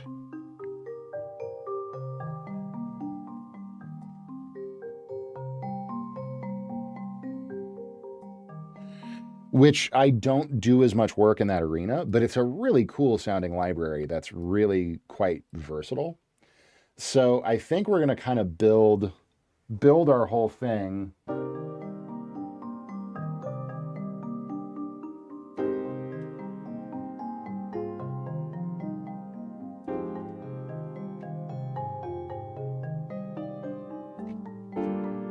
Maybe go there. Those kinds of vibes, right? And then a little bit of clean guitar, probably some nice pad stuff. We might pull up Ethereal Earth or, a nice pad vibes. And just build a really nice kind of simple, somber, pensive feeling sounding kind of a thing. It's like something BetterHelp would get to. Yep, absolutely. 100%. Girl. Hi, I'm a beginning artist who's already gained quite the attention. Well, congratulations. Is it okay if I send a song? So feedback queue is closed at the moment, unfortunately. We usually do feedback for the first hour or so of stream. And we just wrapped some feedback not too terribly long ago. But if you want to stop back by tomorrow, I will be live at 2 p.m. Eastern time in the U.S., 8 p.m. Central European time. and would be more than happy to check the track out around then. So please swing on back by.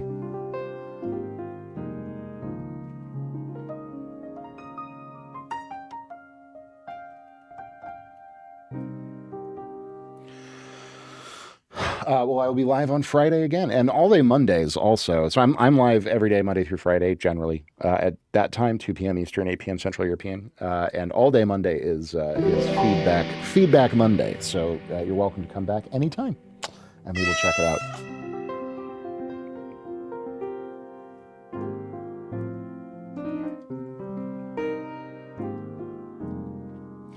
out. Give Toast a treat. We could, well, he's not in here at the moment, unfortunately. He's sleeping under our bed.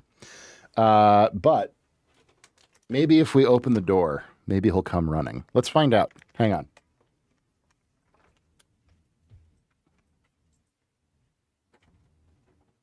Toast.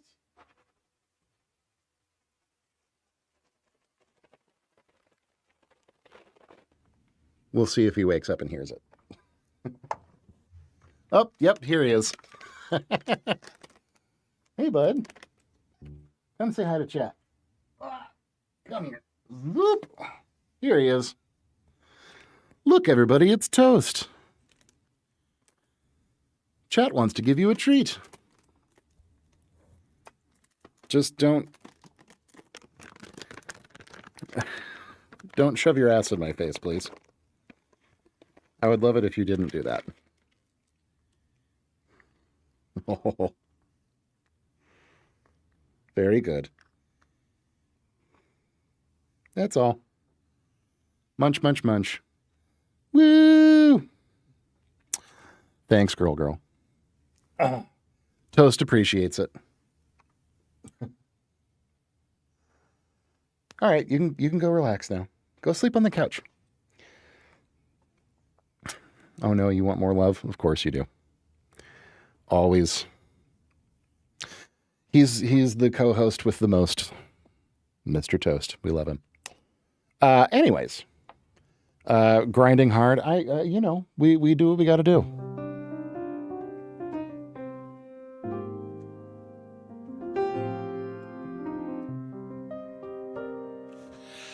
So somber. Super. How's it going, buddy? Good to see you. People love the feedback system. You've gotten a lot of compliments on it today. It's working extremely well for the most part. I think we might still need to figure out something with designed a new version, much better. Jesus, you're crazy. I love it. Well, we can talk about that later off of stream. That's very exciting. I didn't even know you were doing that. I thought we were done. I thought it was perfect because I love it. I think it's great. But cool. We will absolutely chat about it. Let's see here. Let's find a good pad sound as well, and then we'll get into actually writing this. You know, this kind of stuff is extremely... when is anything... It's perfect when it works well, as far as I'm concerned. Ooh, augmented strings. Yeah, let's play with augmented strings. Stuff like this is really, really simple. You know, it does not need to be like over the top or super complicated.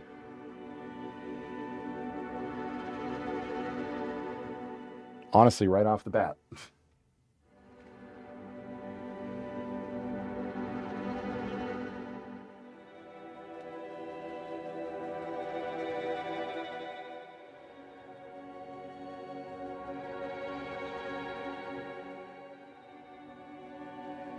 That is lovely. Are you traveling anywhere this year? Not for fun. I hypothetically have some fly dates. I'm supposed to go out in April to Seattle, Portland, with 40 Ounces of Freedom, which is a band I used to tour with a ton. And then I don't know where yet, but I should have some fly dates with this new wedding and corporate band that I just started working with. But no Nomadic Bard plans as of yet, although we are cooking up something that would be happening early next year, which I won't talk about because I don't want to jinx it. But honestly, this right off the bat, I love it when I have plugins and I pull them up and they just immediately give me exactly what I want.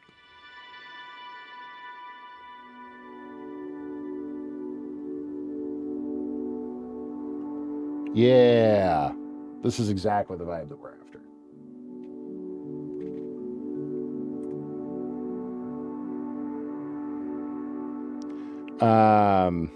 How much money have you spent on sample libraries? Oh, buddy, I don't know, 5-10 grand probably.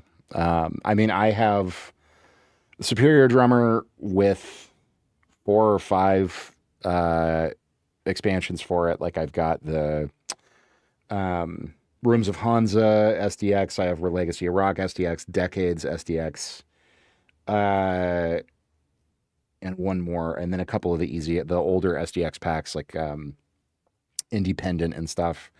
I use Composer Cloud, so I haven't actually purchased my string libraries that I use, but I pay, it's a subscription. So, and I've had that for years and years and years. I have Native Instruments Complete Ultimate Collectors, whatever, I think 13 or 14, not the latest one, whatever the one before that was. I have Arturia V Collection 10. I have a ton of stuff from Waves. I have a ton of the Arturia FX stuff. I have what's up, Jenga Blocks? How's it going? So we were talking about this earlier. I have 28 terabytes of local storage. That is not all samples. A lot of that is video storage from Nomadic Bard, this travel docuseries that I was working on a couple of years ago. But just dedicated sample drives, I think I have two 2 terabyte internal NVMe drives that are chock full of samples. That's the Composer Cloud stuff. That's all the Native Instruments stuff is quite large. And then Superior Drummer is also massive. So that's the bulk of it. I don't have a ton of like standalone Kontakt libraries. But like battery's pretty weighty, like the Maverick and all that stuff. Oh, that's the base library without the surround mics. If you add the surround mics, the base library is 600 gigs. And then I have, like I said, 4 or 5 expansions, and each of those is 100, 200 gigs on top of that. So just Superior Drummer's well over a terabyte. Composer Clouds is about, I think just one drive I have is all Composer Cloud stuff, and it's like 1.8 terabytes or something. And then Native Instruments is about a terabyte. So yeah, I have no shortage of toys here. Or plugins, because then I have all the Wave stuff, I have all the Plugin Alliance stuff.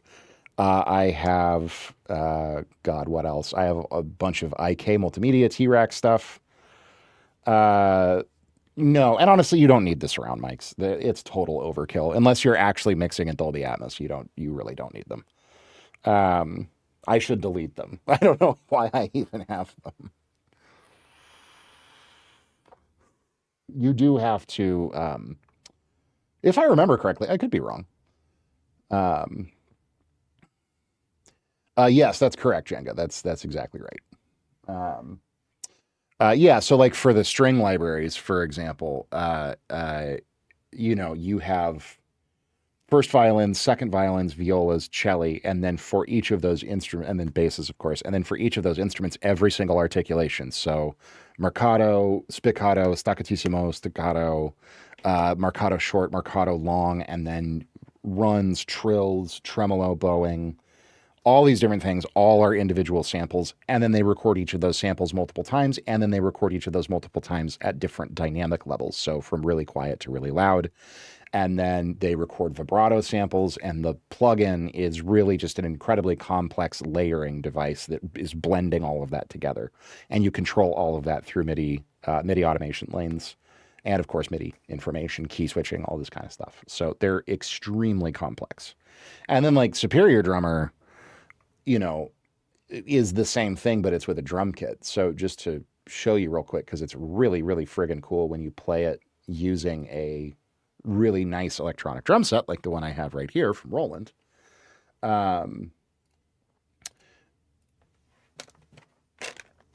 let's see here. Let me pull up. Where's one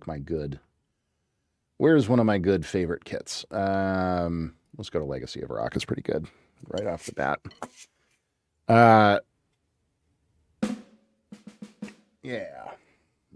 Zoop over here for a second just to show off the tech because it's pretty freaking cool. It is basically set up to where oh yeah, absolutely. And this is just one library. So I have like right here I can pick from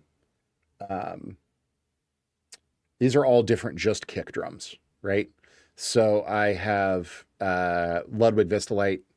This is John Bonham's kit from Led Zeppelin. There's also Mitch Mitchell's kit from Jimi Hendrix Experience. Several kits that Charlie Watts played on Stones records. This is all like classic rock vibes. But come here.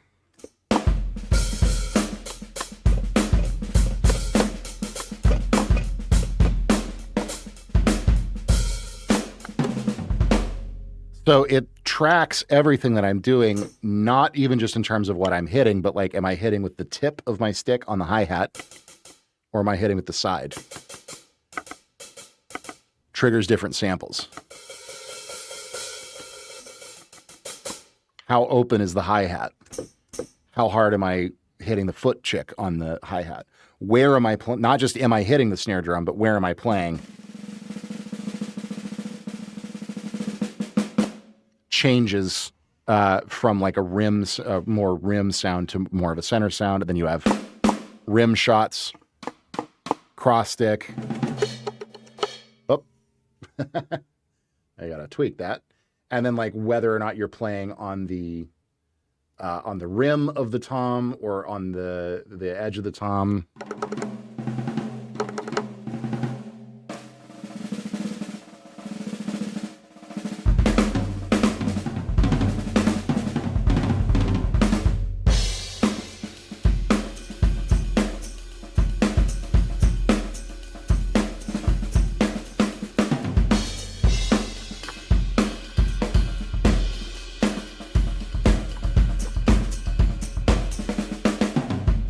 Where you're playing on the cymbal.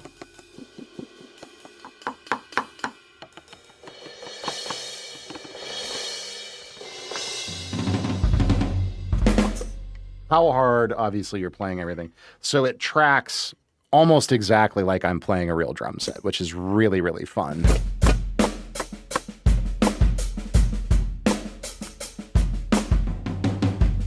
You can get really, really expressive with it and do.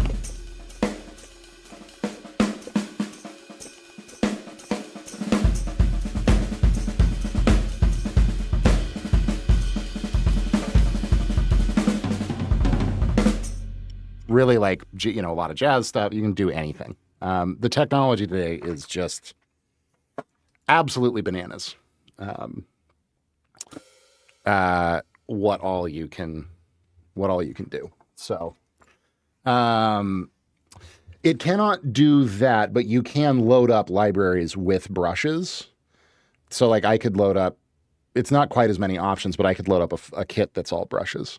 And then I would still play it with regular sticks, but you would get brushes sounds from it. I would love if that were possible. That would be extra cool. But yeah, depending on like the different Superior Drummer libraries specifically have brushes, sticks, felt mallets, hands. I also have hot rods. There's a different library that has hot rods in it, like Blastics. So you can get like, and I used to own, obviously like acoustic kits and cymbals and all the mics and all that stuff back when I had my big commercial recording studio back in the day. But I do so many different kinds of production now that it's just easier for me. It's like through Superior Drummer and this one Roland kit, I have every kit I have straight ahead jazz kits, funk kits, classic rock kits. I have hard rock kits. Last I counted, I had probably 40 or 50 different drum kits that I can choose from, hundreds of different cymbals. So I can custom craft,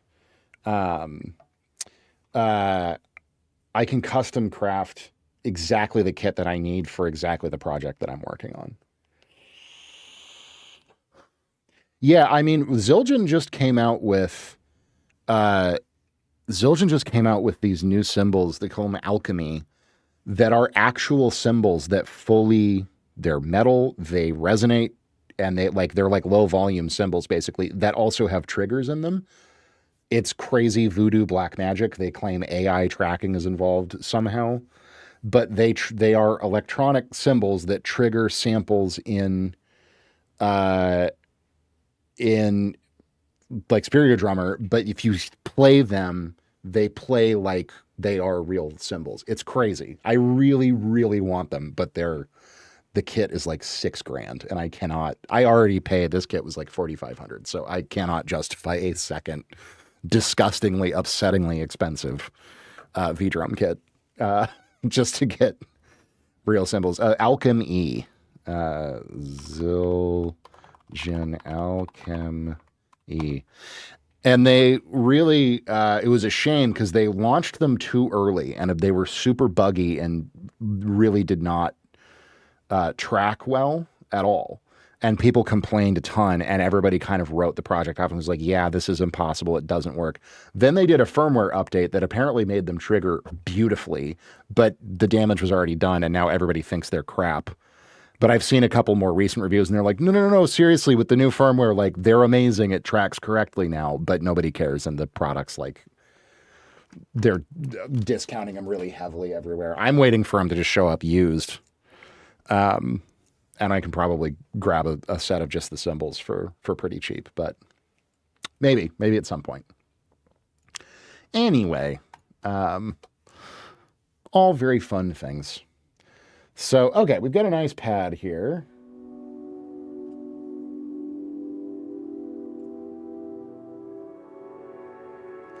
Any music box instruments? Not specifically. I have a kalimba. I have a bowed psaltery. I have a handpan.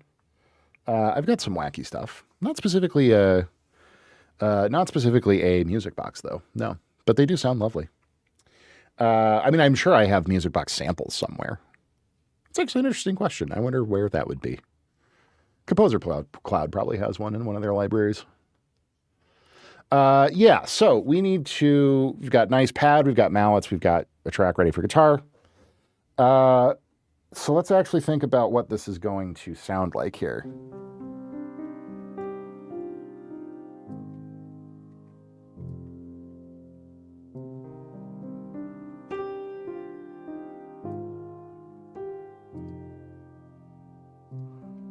Yes, I like that. That's very good. That's very somber. That's a little slow. Pump you up to maybe 90. Let's try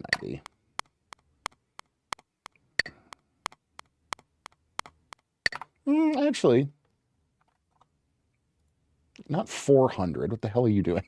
What happens when you fat finger things? Let's just try this here.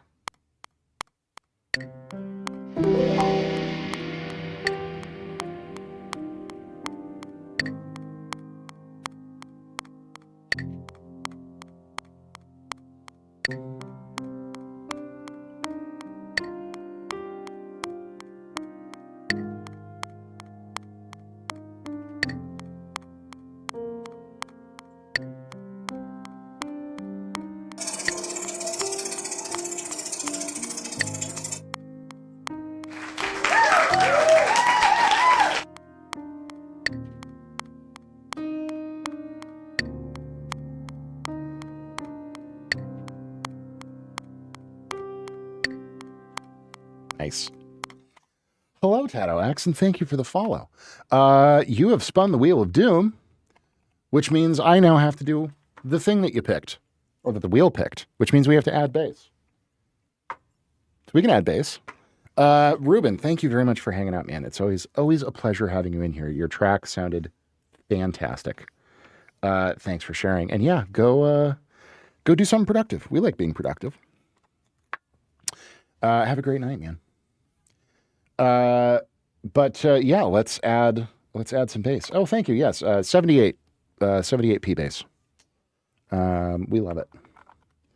We're going to do that. But Tato, just to let you know what's going on here, I'll give you my little spiel. Hi, I'm Nathan Scott. Thanks for tuning in. I am a professional composer, producer, mixmaster, engineer, multi-instrumentalist. This is my full-time job. I get to hang out and make music for a living. Most of what I do and what we're working on right now is writing music for indie video games. So this is a track that we're working on for interactive graphic novel that is kind of a noir murder mystery kind of a situation, and we're just writing some kind of underscore, just different like emotional moods that can be used at different points in the story. This one is somber. So that's a lot of what we do on stream. I also do feedback for people. If you tune in for the first hour of stream or at any point on Monday, all day, Monday is Feedback Monday. We listen to people's tracks and I give them feedback from the perspective of like a professional producer, composer, mix guy, all that kind of stuff. So yeah, but we are working on a track for this game at the moment, though.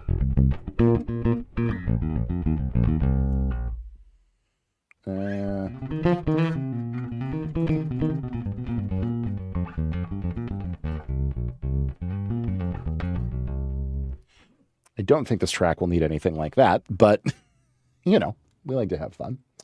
Let me get a decent amp sound here.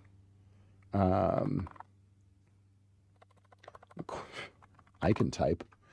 Probably just Guitar Rig, our nice kind of classic bass pro with the ultra low engaged is always pretty nice. Very good. Ultra low. Ooh. Holy low end, Batman.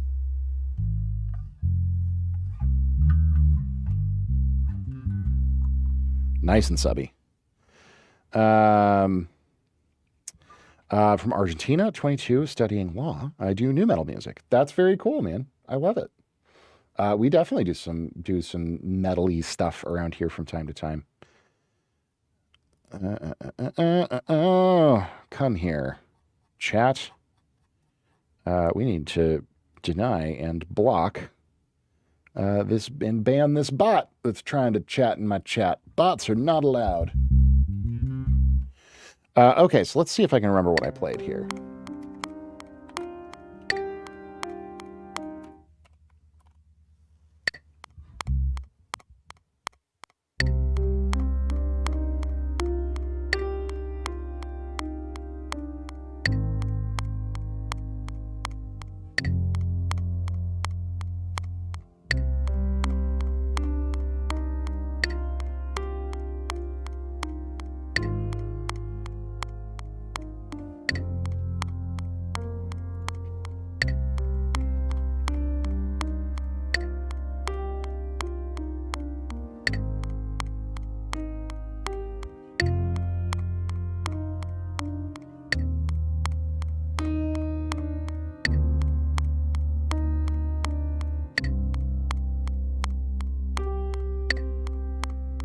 Busy it up a little bit.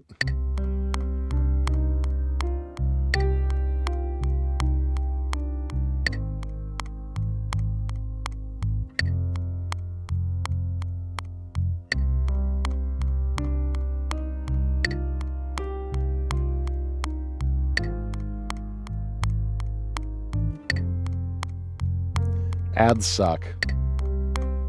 I wish I could turn them off, but I can't.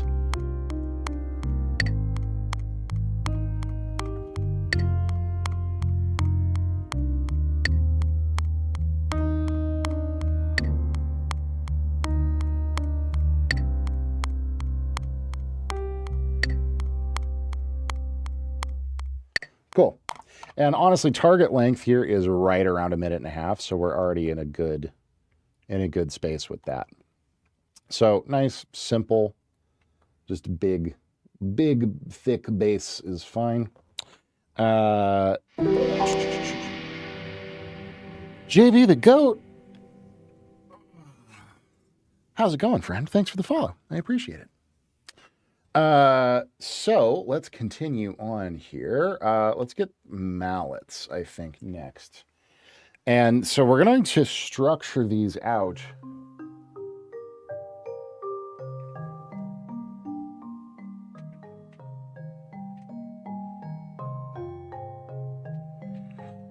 Probably just like that. We'll probably do simple chords at the beginning.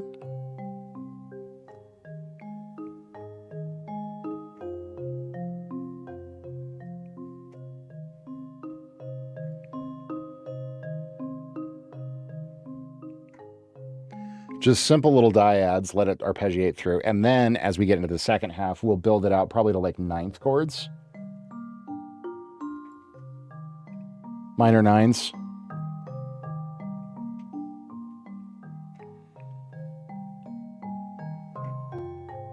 That kind of stuff. And that'll kind of build it out. And then we'll add some effects, some reverb, you know, some filtering. How's the music going? It's going great. It's going delightful. We've been commissioned to score a interactive graphic novel video game, which is a sort of noir murder mystery situation. So this is a general purpose track that should feel somber, is kind of our prompt here from the developers. So that is what we are up to.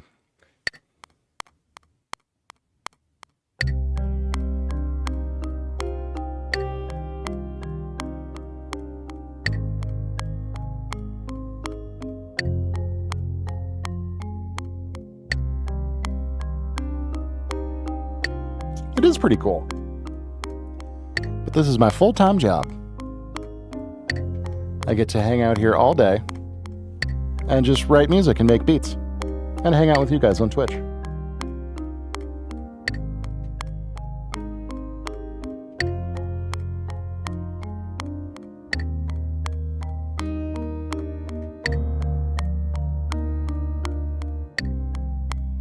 So now we'll extend the chords out, add the flat 7, add the 9.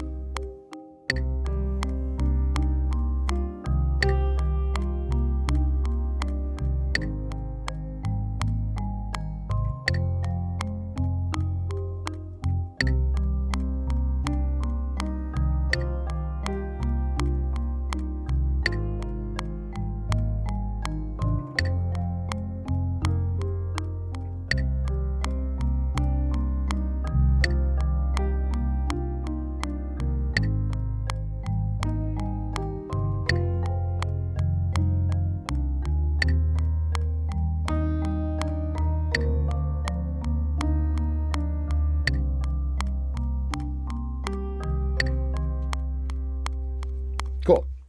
Okay, that was all pretty all right.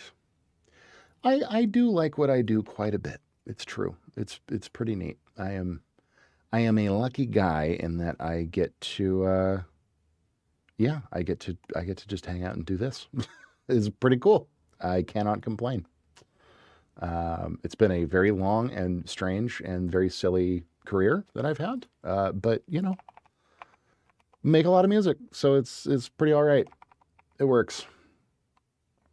Okay, so we're just going to clean some of this stuff up here. Get this all nice and sort of, not that, squared away. And that all looks pretty good. That all looks good. That all looks good. Yes, yes, yes. These just need to, these need to get extended back to here. And extended to there. Yep. And then get rid of these few little gross, silly, nonsense notes that we don't want. Very good. We want everything to be nice and clean here. This is actually most of what my job is, just sitting here clicking on little squares. People think it's all about writing cool music. It's actually just clicking on tiny little squares. And arguing with your software and trying to get things to do what you want them to do. And they usually don't. But, you know, that's okay.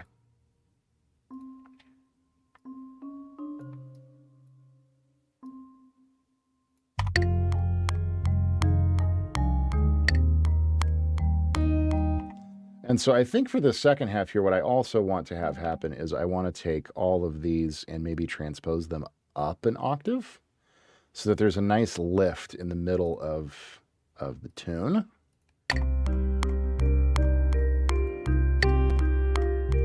Yeah, that's cool. Okay, and then we are going to be, hey, Todd. How's it going, buddy? I'm doing great. We're just working. We are writing music for an indie video game.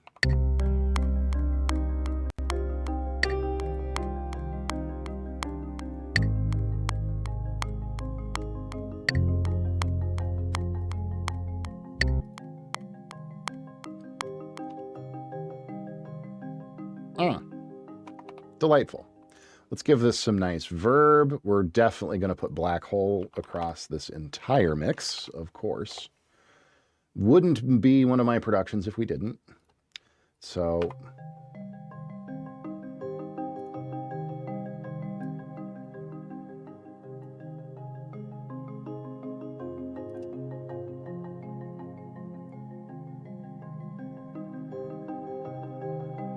oh yeah, there we go.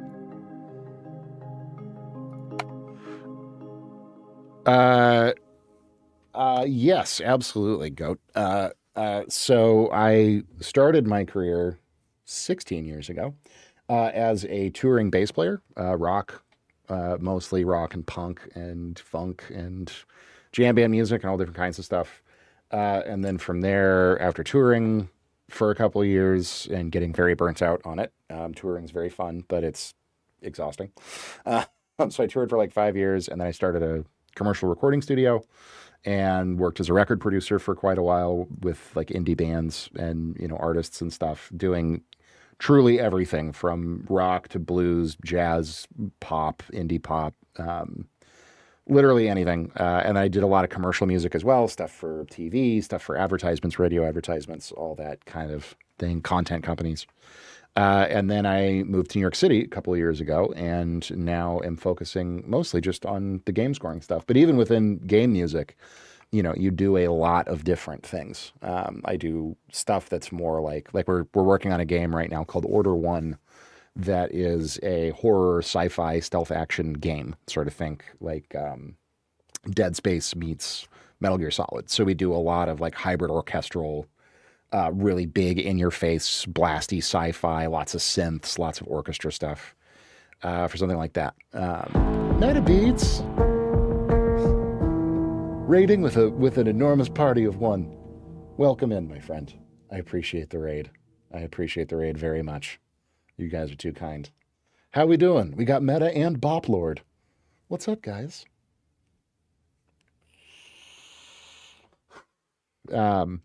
We're just hanging out, chatting, working on a somber is our brief for this track. Oh, thank you for the follow, Bop Lord. I appreciate it. You did bring a friend.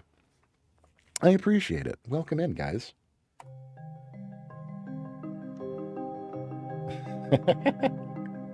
Well, I hope you enjoy your time here, Bop Lord. I'll give you my quick spiel, which I was just sort of talking about anyways. Hi, I'm Nathan Scott. Thanks MetaBeats for rating me, and welcome in. I am a full-time producer, composer, mixmaster, engineer, multi-instrumentalist, been in the business for 16 years. And most of my stream is doing commissioned work for clients. So today we are working on a piece for a indie video game, an interactive graphic novel. And the prompt here is somber. We're just trying to do something very low-key, kind of ambient and somber. But yeah, we do feedback on stream from time pretty much every day at this point for a little bit. But on Mondays is Feedback Monday, so we list people's tracks, give them advice from a professional's perspective on their productions.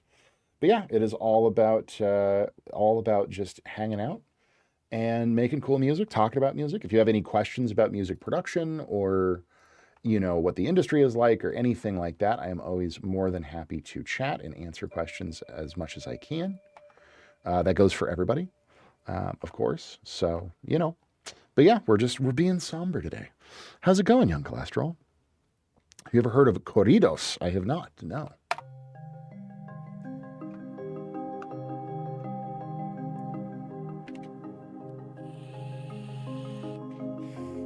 The other thing that I want to do here is I want this to evolve a little bit more. So we're going to grab our Moog filter here.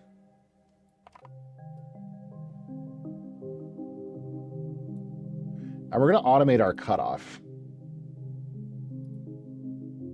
Tyrant, I mean, I can't claim to be your goat, but I do appreciate the thought. And yes, it is me. It is I. I am here writing somber underscore for an interactive graphic novel.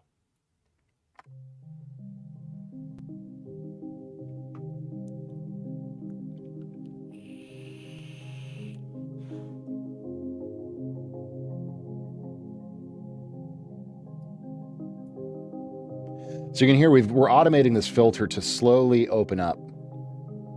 It starts really dark, and it's going to evolve a little bit, get brighter and brighter, and then when we kick into the second half of the track, it's going to open all the way up. It's kind of like a modern noir murder mystery kind of a situation. It's a kid who lives in New York who... Oh, no, somebody else's. This is commissioned for a developer. Very, very early on in the dev process. So I don't have like a title or anything like that. Or there's no, you can't find it anywhere or anything. Yeah, it's like a kid who lives in New York who is investigating the death of a family friend, like a college kid. And then also it's kind of like a romance story, I guess, with his like long lost, high school or something. I don't know. I don't actually know a ton of details on this game, but basically we just have a list of like kind of general vibes and themes that they're going to need music for. So yeah, like we did 2 slice of life tracks. We did a main menu track. And then let me pull up my spreadsheet here. Yeah, slice of life. We need 2 slice of life tracks, 2 somber tracks, a romantic track, a confrontation track, an uplifting. So just kind of like a bunch of like general, and then we have general some references. So like this is our reference, which is from the Riverdale soundtrack, which I find very entertaining.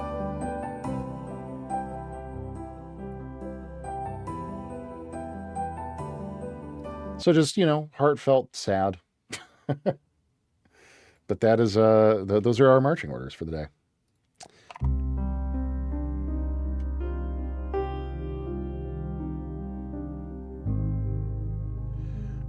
We were doing feedback earlier, but we are just, we're on to just doing client work now, Cholesterol. Yeah, feedback is all day Monday, but, sorry, the 2A here. Feedback is all day Monday. And then for about the first hour of every other day, more or less.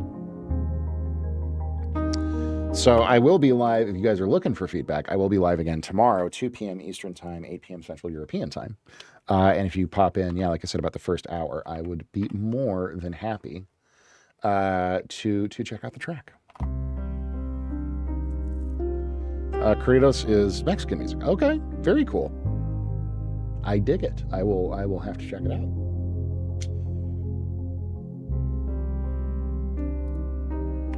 So the other thing I want to even out the performance here a little bit on the piano. And then we are going to EQ this just a little bit.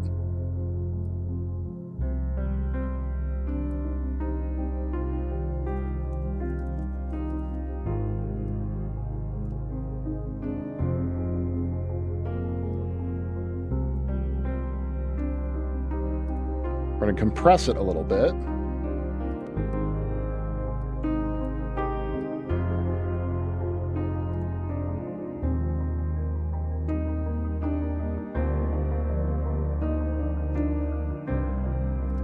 And we're going to add a little delay to it as well.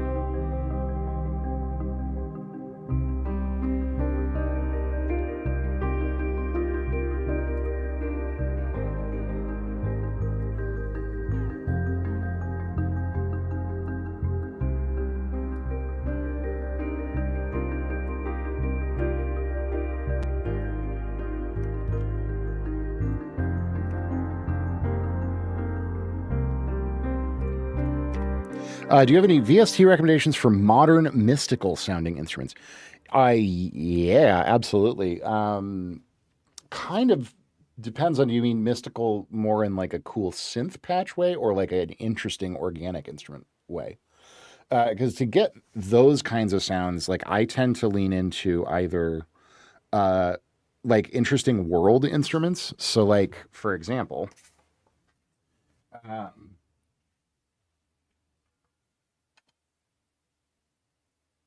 I just I just got this recently. Duduk, yes, exactly. Something like a duduk, which is an Armenian instrument. It's a wind instrument. It's kind of oboe-ish. Or like I just got this recently. This is a psaltery, um, which has kind of a harp dulcimer type sound. And then you just put interesting effects on it. Like you can put kind of glitchy effects on it. You can saturate stuff. You can add delays and big long reverbs. Um, and so here I can. If we do this, oh boy, stop it. If we turn this on, you will be able to hear.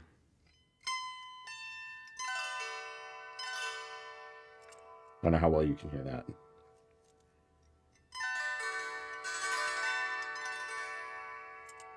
So like you could very easily take that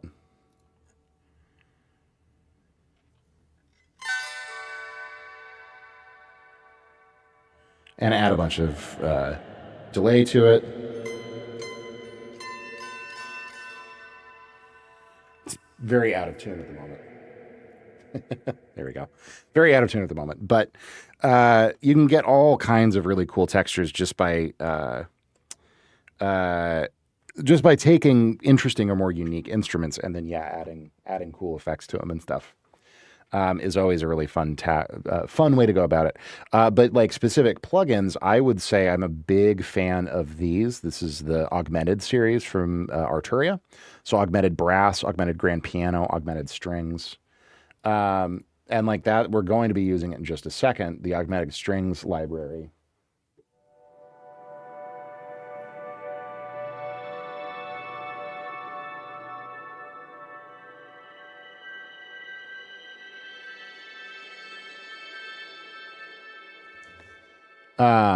Which has some really, really, really nice sounds in it. And it's basically just like part string library, part synth.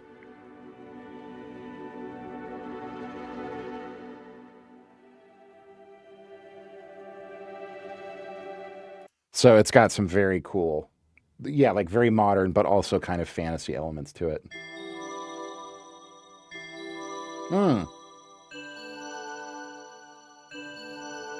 Okay, that's more of like an 80s synthwavy kind of a thing. Yeah, so for something like that, also from Arturia, Collister, how's it going? Welcome in. Yes, the augmented stuff is fantastic. I am really partial to the DX7, which is a classic synthesizer from the 80s. But Arturia has an excellent emulation of it. It's one of the first big commercial FM synths. And you can absolutely get some really, really killer.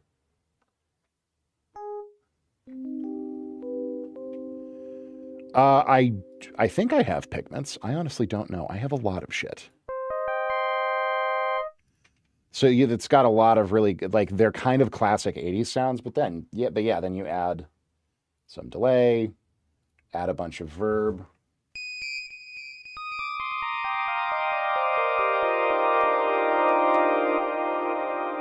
And you get some very nice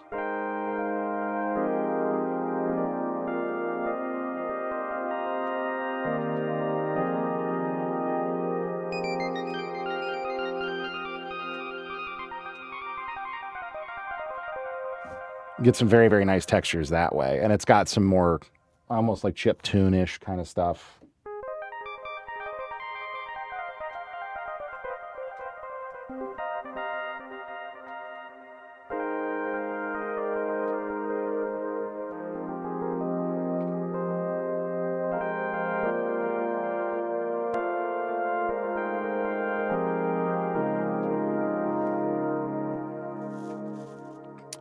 Yeah, lo-fi sounds. Yeah, sure, absolutely. So yeah, DX7, very cool. Really, Arturia, you can't go wrong with Arturia, man. All their stuff is just fantastic. And I'm going to leave that DX7 in there because we might actually use that. It's a very cool sound.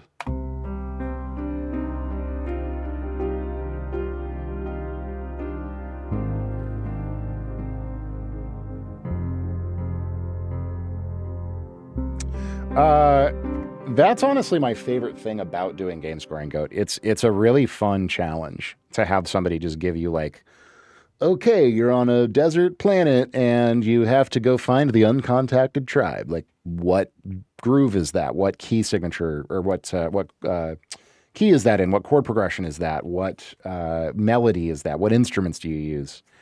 Oh, thank you. Thank you, Collister. I appreciate it. Yes, we have... we are surrounded by toys. Yes, it absolutely gives you a ton of room to experiment. So it's like, even with this, you know, this is a very simple prompt. It's just something that's somber and kind of low key. But I get to play with like a bunch of, you know, different interesting elements. We've got the mallet kind of sounds in there. We've got some cool pads. And who says I can't add a DX7? You know, why not? There's no rules. I'm not driving. So let's go ahead and layer some pad in here.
Cool. Some nice pad. And we will definitely mess with that just a little bit, but let's go ahead and get it quantized and cleaned up here. So now we can go in and, like, again, making good tracks like this is really all about using automation to our advantage, right? So I've got like this color control here, which is like kind of a nice, like a cutoff filter, basically. So I can start with that all the way down and just have it really like kind of open up organically over the course of the whole thing. That's going to give it some nice evolving movement. Then the other really great thing about these augmenteds is that there's this morph. So this is almost all the way to the synth side. Then as we morph it over,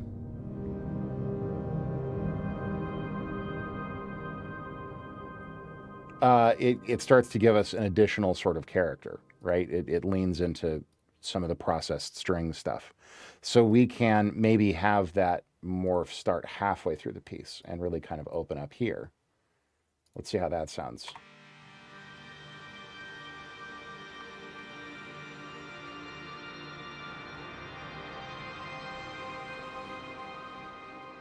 Yeah, like that's some really nice added texture. So it starts there and then it ends much bigger and much fuller. And part of that is the notes that we're playing and the chord voicings that we're using, but part of that is also using our automations here. So I think that's probably pretty good. Let's make sure that's going into black hole as well, just for a little bit of added zest. Very good.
Sorry.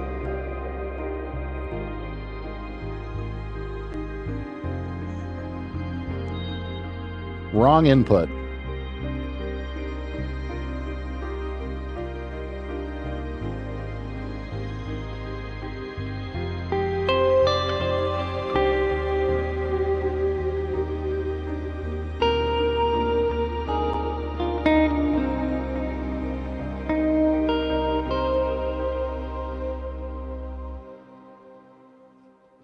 Sounds like a plan, Goat. Thanks for hanging out, buddy. I appreciate it.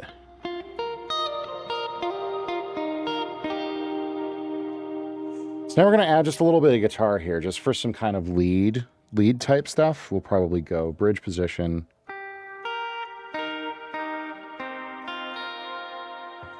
So let's get this guy tuned.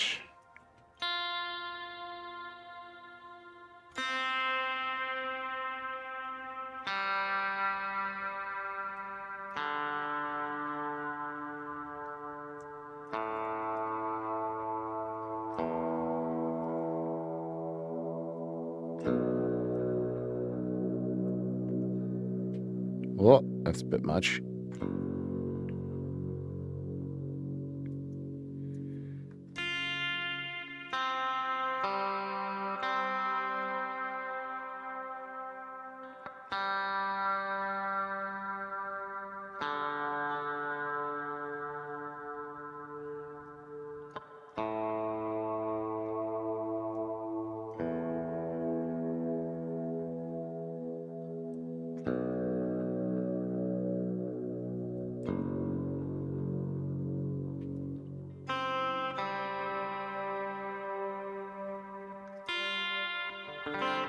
Great.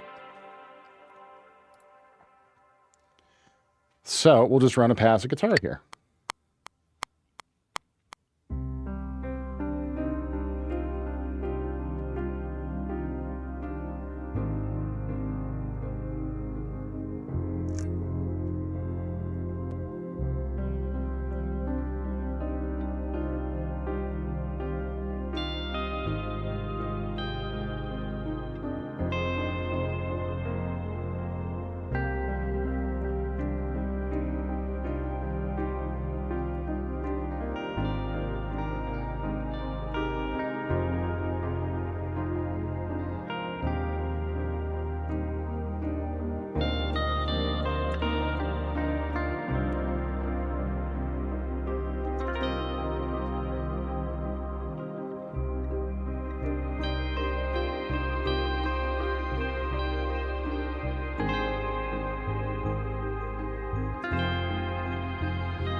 Whoop.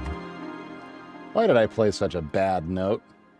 That was a terrible note. But we'll pick it up from right there.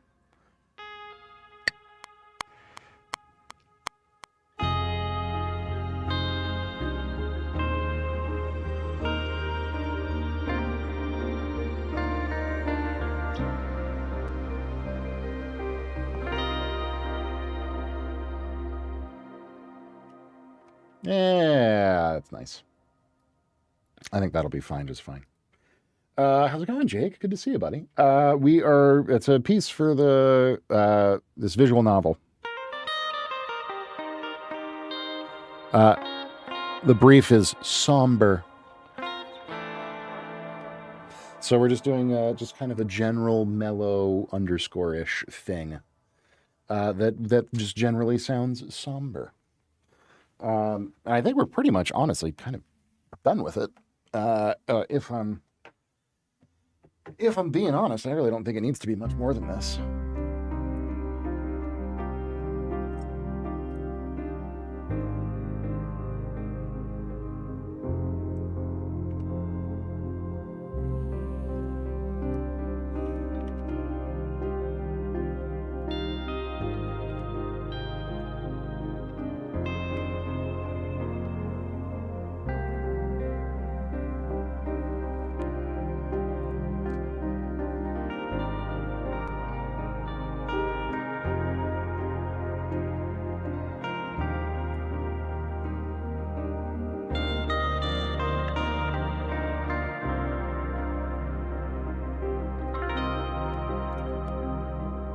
Bury that guitar way in the background.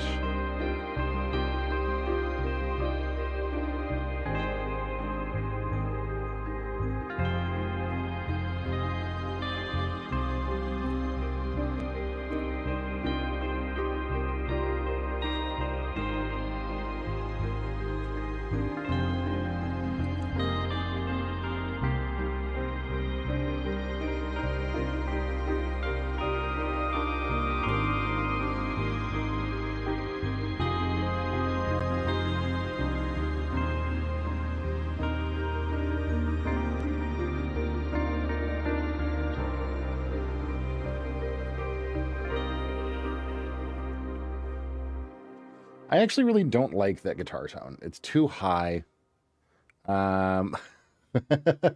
So funny, the reference that they sent me for this is from the Riverdale soundtrack. So that tracks.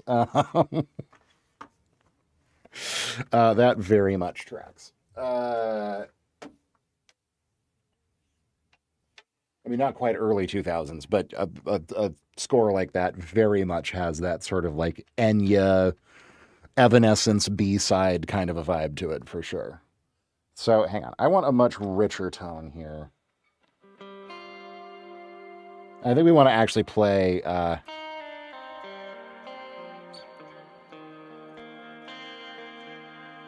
some more like open string stuff, I think would be nice. Yeah, a little bit more mid-range.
Close. There's a couple of flubs in there. Try it again.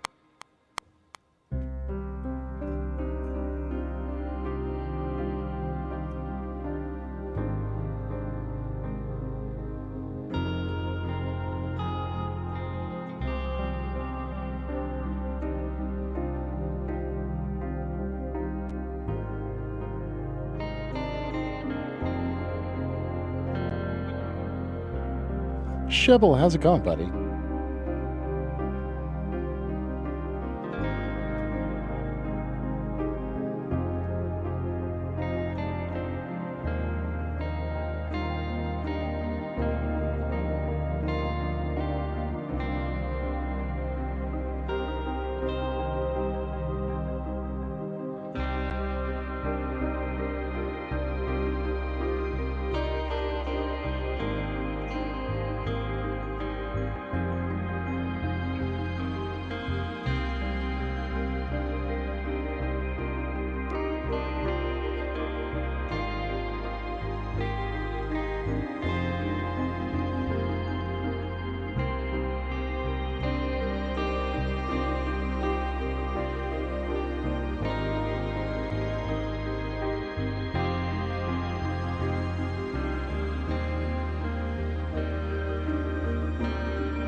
Damn it.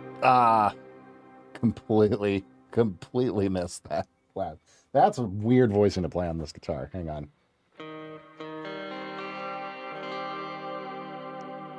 That works. Ooh, that's even better. E flat major 7.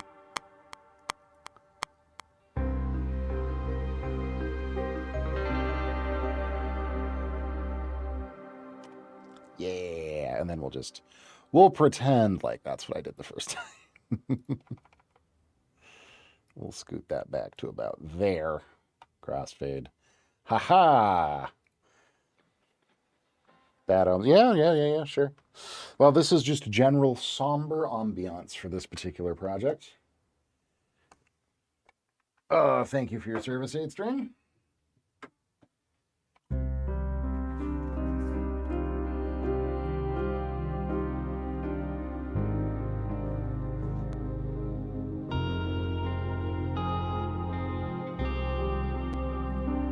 Much better tone.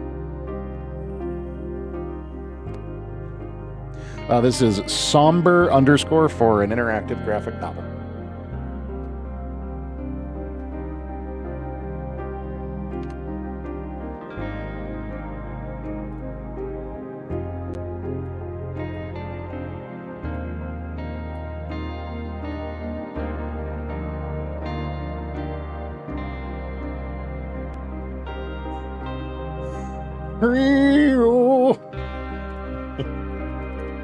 Oh, yeah.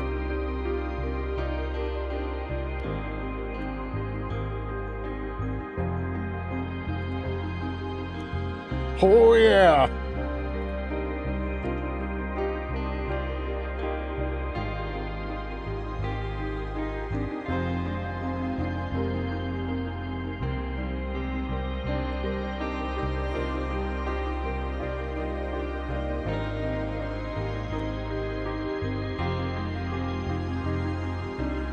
No beat drop.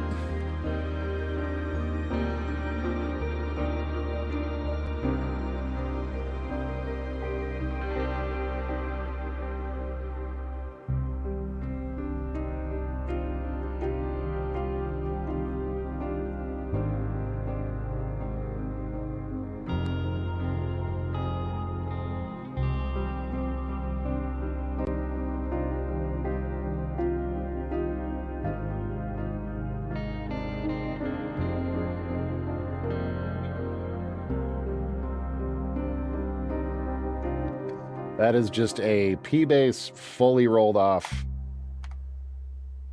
with guitar rig on it. Oh yes, very smooth. So yeah, that's where all my low and my low mid's coming from.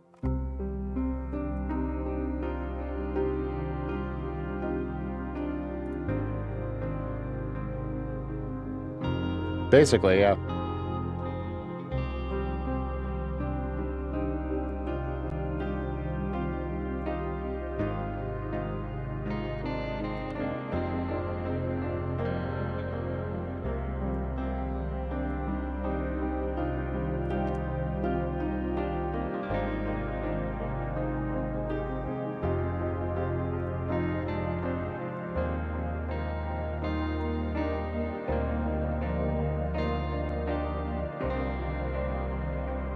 I agree with that statement, Hatecore. Absolutely.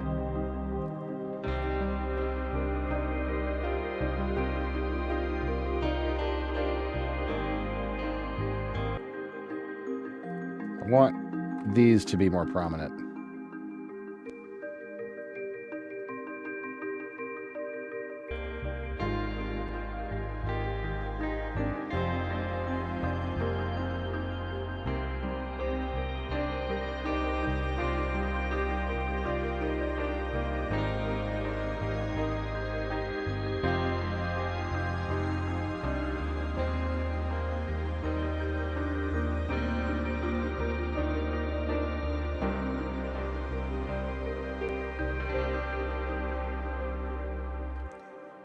What would be your recommendations to land more gigs in the industry?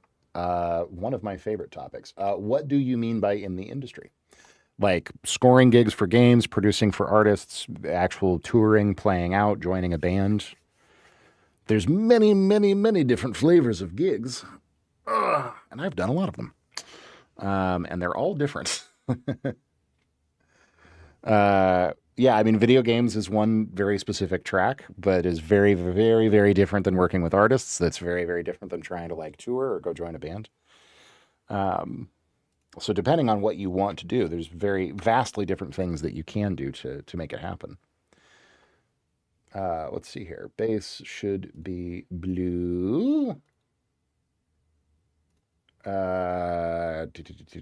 Mallets can be red. They're nice and cool like that.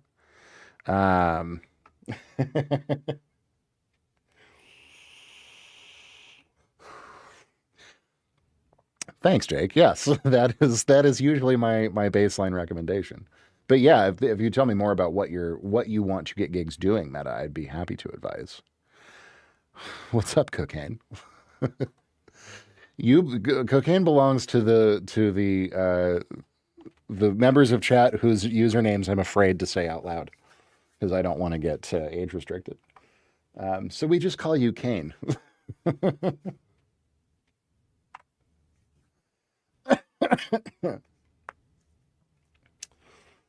am I doing here? This is the pad, and then yeah. Is there room for this DX7 sound?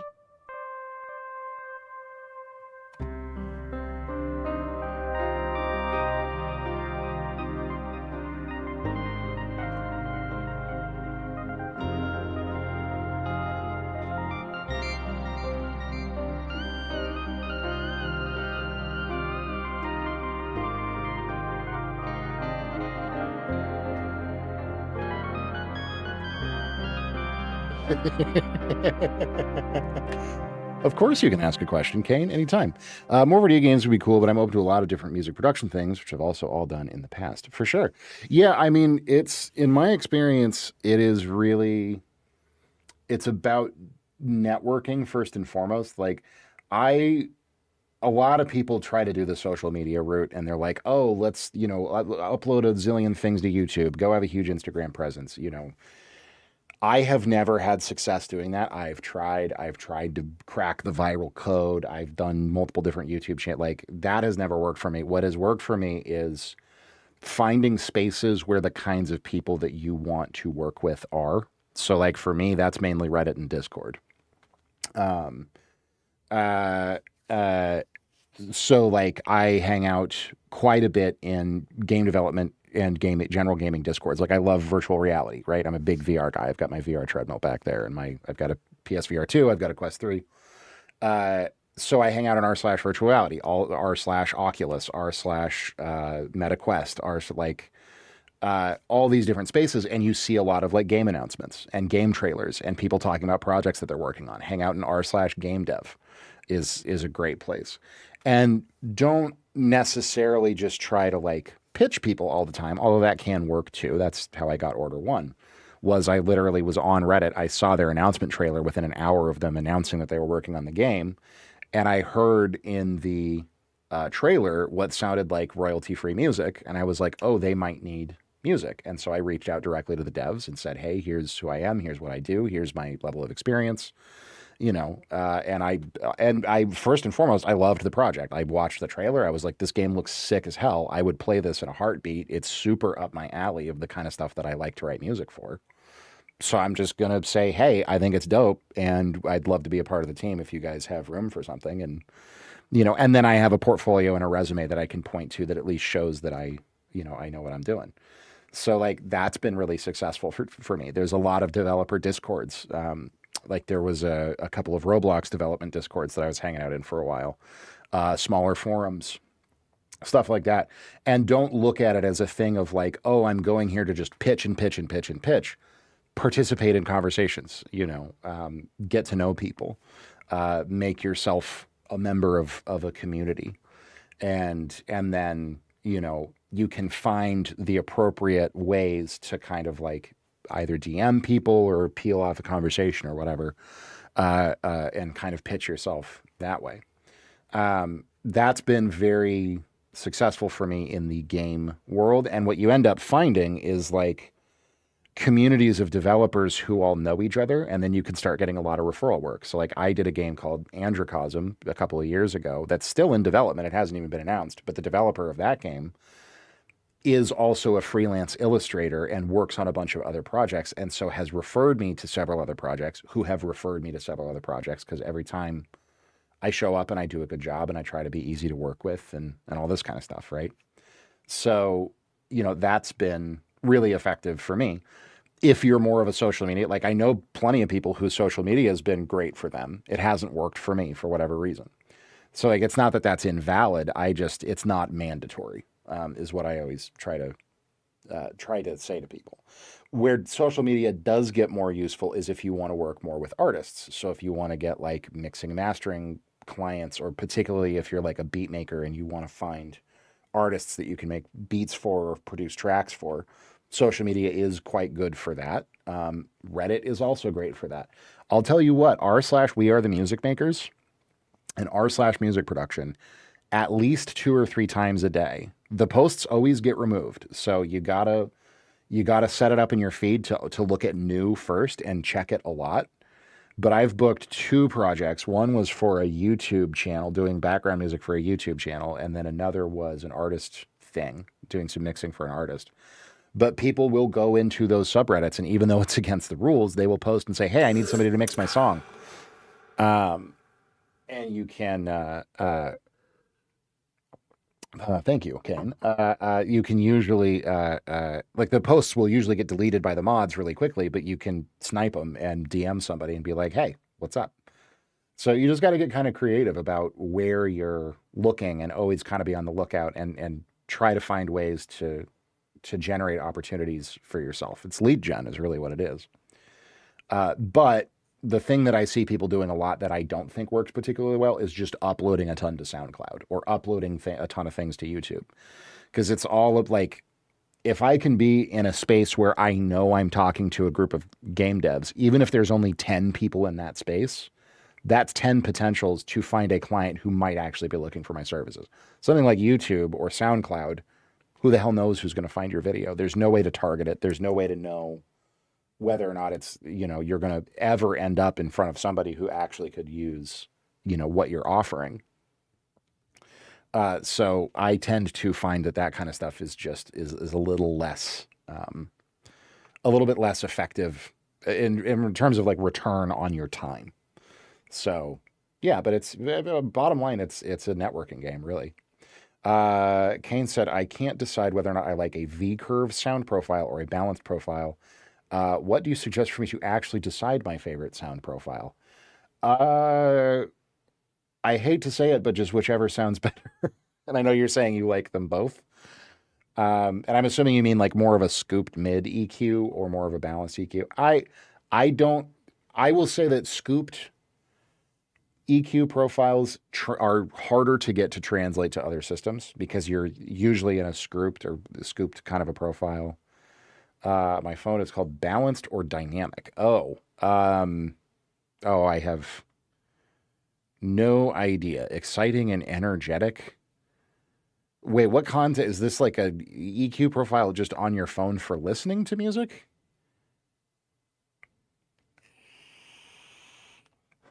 Play someone on YouTube, Real Ninja. Play progressive djent. No. No, Ninja. I won't. I could. I have an 8-string.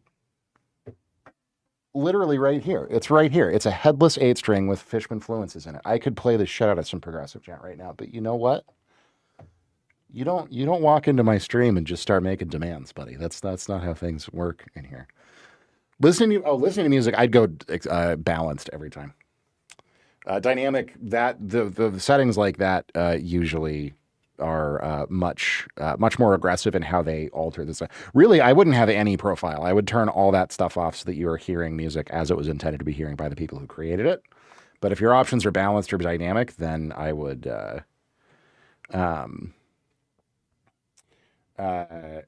yes, exactly. So dynamic is probably going to hype all the highs and the lows and make it sound, really good and cool and in your face, but you don't want that.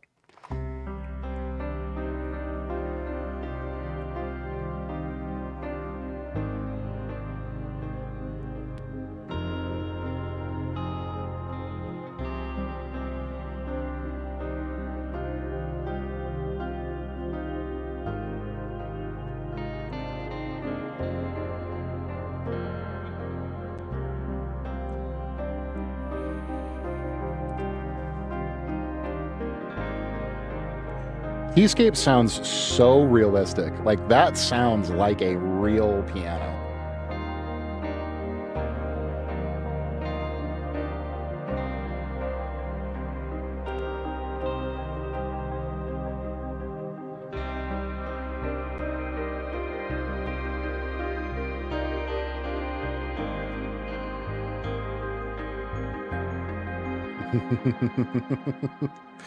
Excellent call, Jake. We love Bad Bunny. Yeah, have fun, man. Ooh, I was going to ask you something. Well, I was going to tell you that I will be, I should be back to working on Order 1 tomorrow, is the plan. Sounds like an indie game. That is exactly what it is, Kane. That is exactly what this is for. Is for an indie game OST. Over on YouTube, Real Ninja, add the djent guitar. It would be so good here. I don't disagree with you. It would be cool, but my client would be very unhappy because they want somber underscore for an interactive graphic novel. They do not want djent. So as cool as it would be to go super blasty on this, that is well outside the brief of what I have been hired to do here. This is my job. I'm at work right now, which is very cool, but I'm a lucky guy to get to do it. But yeah. We're really close to getting something playable within 3 days. Oh my God. Is there anything I can show off on stream? That's what I was going to ask you. I saw some clips, and of course I will never show anything you guys don't want me to show. But if there's anything that you're cool with me showing off, especially tomorrow while we're working, I'm sure folks would love to see it. I would certainly love to see it either way. So, but you let me know what you guys are comfortable with. How long are you at your station when you're doing professional work? Totally depends. I have had, okay, for sure. I'll show some stuff off tomorrow then. Cause I've seen some things and it looks awesome, man. You guys are doing great work. It looks freaking fantastic. The level in particular, just like the level design looks really, really polished and really nice. So good job. 2 thumbs up. And I know it's still very early, but it's dope. Yeah, it really depends, Shibble. So I try to usually shoot for like 4 to 6 hours. I have had days where I'm in this chair for 16 hours for sure. Like if I have a big like rush gig from a client like years and years ago, the thing that paid for my original commercial studio was I got hired by a commercial client and I can tell the full story if you want, but I got hired by a commercial client to produce 260 songs in 45 days. And it was the full story. Okay. So, it was a music education client it's jamplay.com, which is still around. They've been absorbed by TrueFire. I've worked with those guys for years and years and years. First I was teaching, so it's like 260 songs. Yeah, I'll explain. So jamplay.com is a subscription-based guitar learning website. So you pay a monthly fee and you get access to like all these courses, on-demand courses to watch that'll teach you to play all kinds of different guitar stuff. I started working with them originally as a bass instructor, teaching courses on bass. First for Jamplay, then Jamplay got bought by TrueFire in 2020, and they're now one company. So if you go to truefire.com and you search Alex Scott, you can go take lessons from me. I have like 20 or 30 courses up, all about how to play bass in all kinds of different styles. And there's a mixing course there, production course, all kinds of stuff. So feel free to go check that out if you want. But I started as an instructor in 2017. They called me in September. Was it September? Or no, it was like the first week of October or something like that. No, first week of September. Every year they did a Christmas sale. They don't do it anymore, but they did a Christmas sale where you could get a deal on a year membership. You could pay $100 for a year membership, and then you would get like a bonus goodie pack. And they had different ones that you could choose from. So if you picked the country pack, you'd get like exclusive lessons and then a bunch of play along practice jam songs that are just like kind of, in the style of Johnny Cash, in the style of Carter Family, whatever. The classic country stuff. And then if you picked the metal pack, you'd get, in the style of Megadeth and in the style of Metallica and whatever. So you could pick these different things and you would get these jam tracks. So in 2017, they called me and they had a commercial studio that they had worked with for a long time that I guess either shut down or wasn't available to do it. And they totally put it off way too long. They usually started working on it like in February or whatever. For whatever reason, it did not get done. And they called me the first week of September and they said, we need 13 packs. Each pack has 20 songs in it. So 260 total songs across 13 different genres: country, rock, hair metal, modern rock, classic rock, blues, just a ton of shit across all these different genres. And they, 20 songs per pack, instrumental, no vocals, but like 20 tunes in the style of classic rock. So like a Beatles tune, Tom Petty tune, Aerosmith tune, whatever. And we needed it in 45 days. And it was not just make the track. It was make the track, have different versions of every single track. Oh no, ad. Oh no.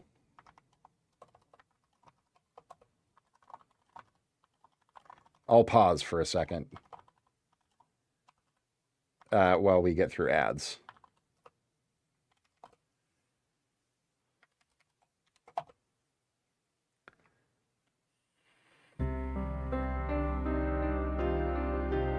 Ads should be pretty short here, I hope.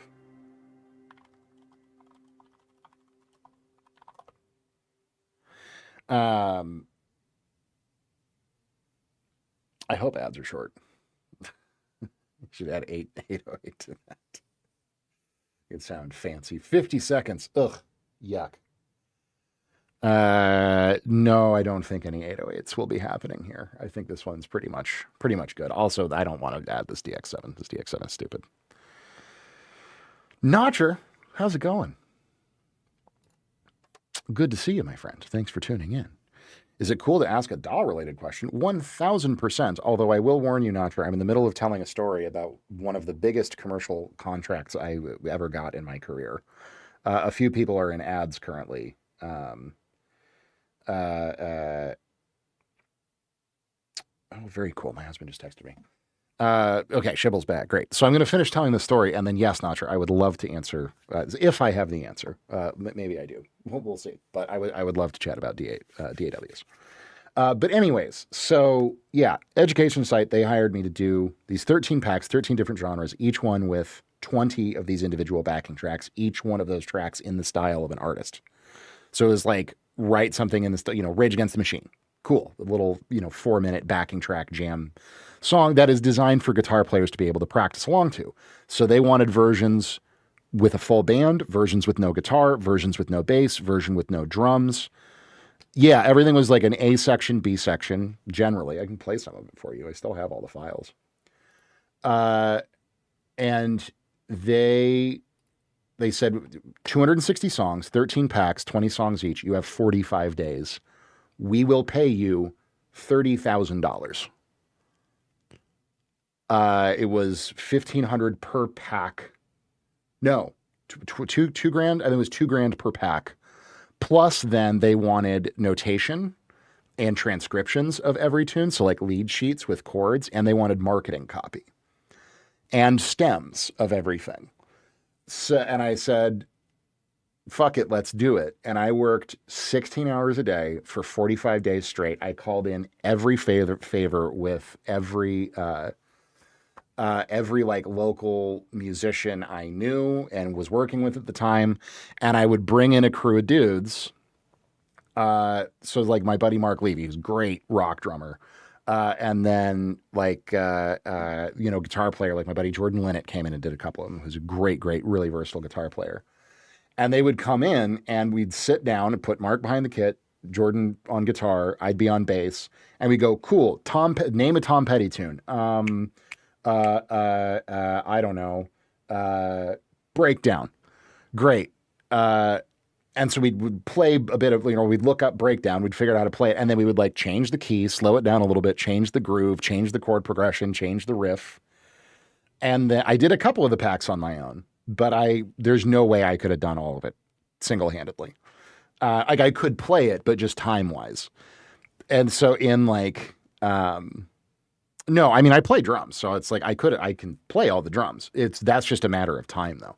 So we would basically give ourselves about 20 minutes to listen to a reference, write a new version of the track, and then cut the track. And just first take, great, move on. And so over 3 or 4 hours, we would get 20 tunes done for a pack. And then I'd spend 2 days mixing, mastering, editing, adding keys. I did a lot of keys on it, adding second guitar parts, adding percussion, and then bouncing it all down in these different versions, writing the copy, doing the transcriptions. And at the end, I pulled it off. And I woke up to 30 grand in my bank account and paid everybody out. And I paid everybody a $300 day rate to do it. And I used that money to start my first commercial recording studio. With all the outboard gear and a huge console and mics and all the shit. So yeah, it was insane. So that is the craziest. Those are the craziest work days I've ever had. And no, I did not touch grass for 6 straight weeks. Notcher. I use Reason as my DAW. It has a pretty typical mixer with channels, option to add send effects. I have this plugin that glitches the input. Previously had it on my master, but I decided to make a send effect so I could choose what tracks get the effect. The issue is that I'm now getting some of the dry audio tracks underneath the glitch effect. Sure. Okay. I thought about maybe making 2 mixers, but I don't know. Okay, sure. So this is a great question, Nacho. So what's going on here is when you have a send, I can show you exactly how to do this. When you have a send, like I have a send set up right now with this really lovely reverb called Black Hole, right? I'm working in Studio One. Which is, but it should work pretty much exactly like Reason, again, typical mixer effects, all that kind of stuff. So when you set up a send, oh, thank you for the follow. I appreciate it. When you set up a send, you're not redirecting that audio to a send. You're splitting that audio off into the send as well as sending it to the master. So like I have a guitar part here, right? And I'm sending it to this reverb. So what's happening is even if I mute this reverb and totally turn it off, right? And turn this send all the way down, we still have that audio there. It's still the dry guitar. But if I bring the reverb back up, it's sending that signal additionally into the effects send. What you're looking for is called a bus, okay? A bus is like a mixer within a mixer, kind of. So I could set up a bus track here. And now when I go to my outputs, right now, all these tracks are just assigned to my main output, my main stereo output. But I could grab, let's call our bus Glitchy, because I have very cool glitch programs as well. Like Glitch 2 is one of my favorites. So right now, let's say I want to take my piano and my guitar, and I want to put this glitch effect on both of those. Instead of doing a send, which will be in parallel, right? It'll take some of the piano, put it in the glitch, but then have some of it come through dry. I grab both of these, and here, let me boost this up so you can see what I'm doing. There we go. I would take both of these and I would assign the output of the track to this bus that I've created called Glitchy. And then the Glitchy, the bus, is going to main, right? So you're going out of your channel, out of your instrument, into the bus. And then what's really handy about buses, they're really useful for a lot of different things. Like if you have a bunch of drums, right? And like a percussion thing and an 808 kick and hi-hats and whatever, you can send them all to a bus, and call it your drum bus.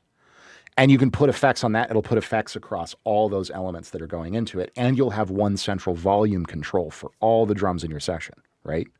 So if you want to automate the volume, you can automate all of them at once. You don't have to worry about every single track. You can compress them all together, put a compressor on it, right? Yes, buses are awesome. Buses come from old vintage, or vintage now, but large format analog recording consoles. So you would be able to assign, like if you think of the big mixing desks they had in big studios, you would be able to assign, we use them both, and I'll explain why. They're both very useful in different ways. But you would be able to assign different tracks on your big mixer into a central set of buses. So you'd say, okay, here's all my guitars. I'm going to send all of them to bus 2. That's my guitar bus. Here's all my vocals. I'm going to send all of them to bus 1. That's my vocal bus. Here's all my drum mics on my drum kit. I'm going to send those to bus 3. It's my drum bus, right? And so then you're only dealing with 3 or 4 faders, to control the volume of your entire mix, as opposed to 30 or whatever, right? So that's why buses are very useful. They're also sometimes called summing tracks because they sum things together, right? But sends are really useful for, like, let's say we have one really nice reverb and we want to have a lot of things in our session have that reverb. Like maybe we want our vocals to have that reverb and our drums to have that reverb. And it's just one reverb, but we don't want our drums and our vocals to be combined like that, right? We still want to have separate control of our vocals and separate control of our drums. That's where sends are useful, because you can do your vocals and send it to the reverb, and then your drums send it to the reverb, and get a little bit of both in that reverb, but you still have separate control. You can also, I could go from this glitchy bus that we set up here, right? Exactly, 100, that's exactly right, Notcher. And I can actually send from the bus. So I could take my whole drum bus and send it to a reverb. If I so wanted, or send it additionally to the reverb, right? So the way I typically set up a mix is I'll have all my drum elements that go to a bus, let's say it's a rock song, all my guitar tracks that go to a guitar bus, all my vocals that go to a vocal bus, right? And then I'll have one really good reverb. I'll send a little bit of my drum bus to the reverb, a little bit of my vocal to the reverb, and a little bit of the guitar to the reverb. So everything's using that same reverb sound. But I have the separate bus control, and I can have granular volume control over each of those buses, but then send them all to a reverb, right? So it's just one reverb across the whole thing, makes it feel nice and cohesive. You're referring to pre or post fader is typically what that is. And what that basically means is your master volume fader, or not master, but is your volume fader down here affecting your send level. So if I have my guitar here, if I set my send up to be pre-fader, which is this toggle here in Studio One, if it's pre-fader, that means even if I turn this all the way down, it still is going out of the send. Post-fader means this fader is controlling the volume to the send as well, right? So if we solo the guitar here, we'll get rid of the glitch effect because that'll sound absolutely bonkers. Get Out of here. We don't need any of this anymore. So I solo my guitar.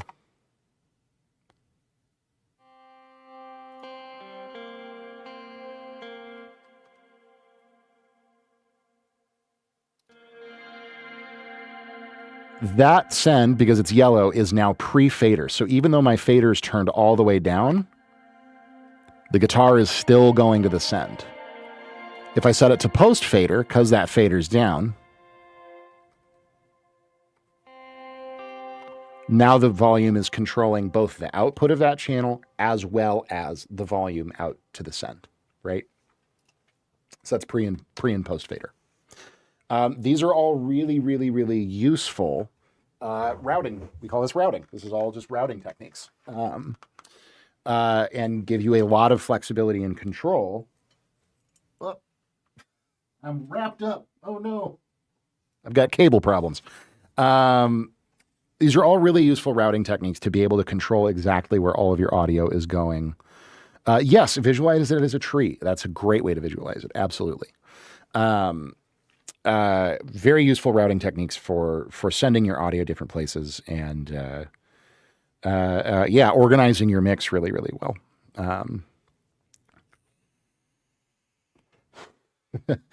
Indeed. Well, if you want feedback, we absolutely do feedback around here on your track. All Day Monday is Feedback Monday, so you can submit then, and I will take a listen to it, give you my thoughts, my opinions. But we also, for about the first hour of stream every day, I'm live every day, Monday through Friday, starting at 2 p.m. Eastern, 8 p.m. Central European time. And would love to hear the track for sure. But today we are working on a piece for an indie video game that we have been commissioned to write the music for. Over on YouTube, Jody, Studio One gang, absolutely. We love Studio One around here. It is our favorite.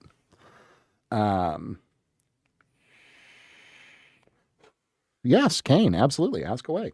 I love questions, you guys. Then this is great because we're basically done with this piece. So we don't really have anything else on the docket. I was maybe going to crack open Ableton and work on some live looping stuff, but we are fully just, and Jody has jumped over to, the Twitch side. Thanks, buddy. If everything's better on Twitch.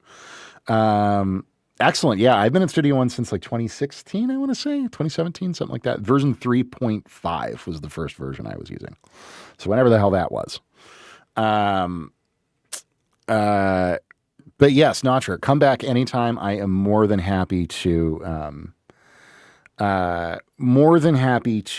answer any questions anybody has about anything music related, whether it's music theory, songwriting, DAW stuff, plugin stuff, mixing techniques, anything like that. I love chatting about it.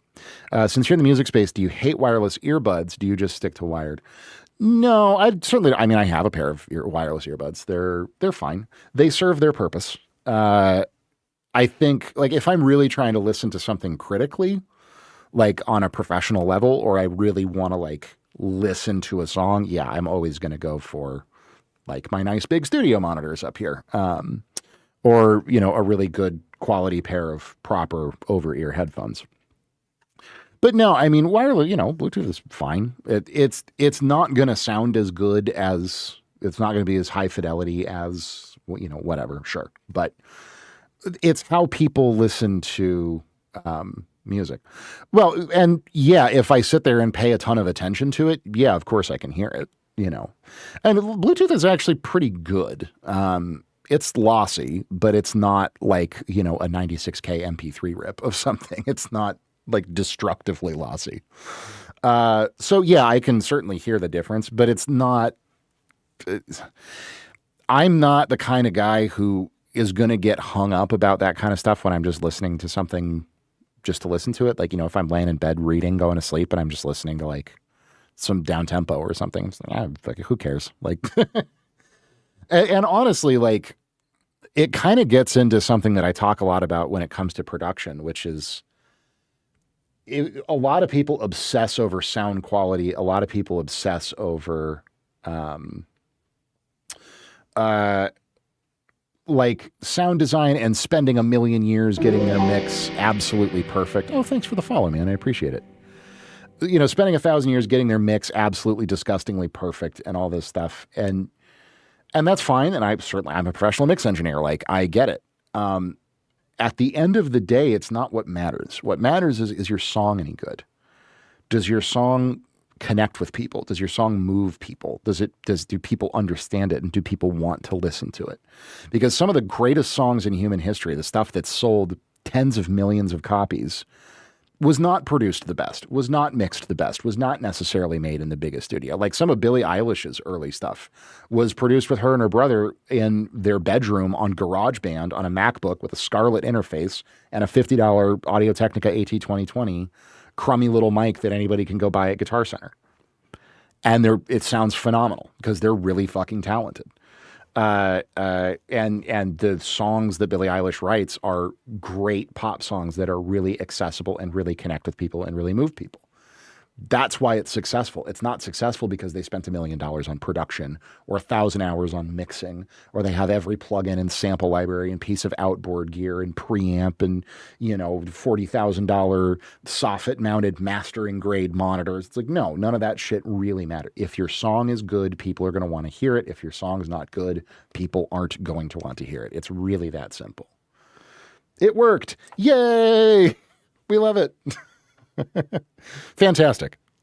I'm glad it worked, Notcher. That's awesome. Yeah, routing is, we love routing. Routing's super, super useful. And the more you start to really understand, like, and be able to, like you said, like a tree. I love that.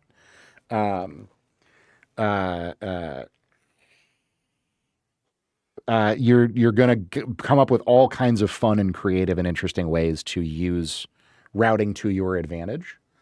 And like, there's a lot of like bus processing techniques and ideas that's like, compress, like if you're doing an electronic track and you've got your main beat and then an extra topper and some percussion and this, that, and the other, you compress and treat each of them individually. And then you put them all into a bus and then you compress that bus. Oh, just a little bit. Now we're talking. You're gluing, busing really helps to glue your mix together in a very cool way. So very, very useful technique. I'm glad you're vibing with it. My earbuds have Samsung scalable codec and I couldn't tell the difference with lossless quality. Yeah. Well, and honestly, like hearing that stuff takes a lot of experience and a lot like really, really detailed. You got to know how to listen and what you're listening for.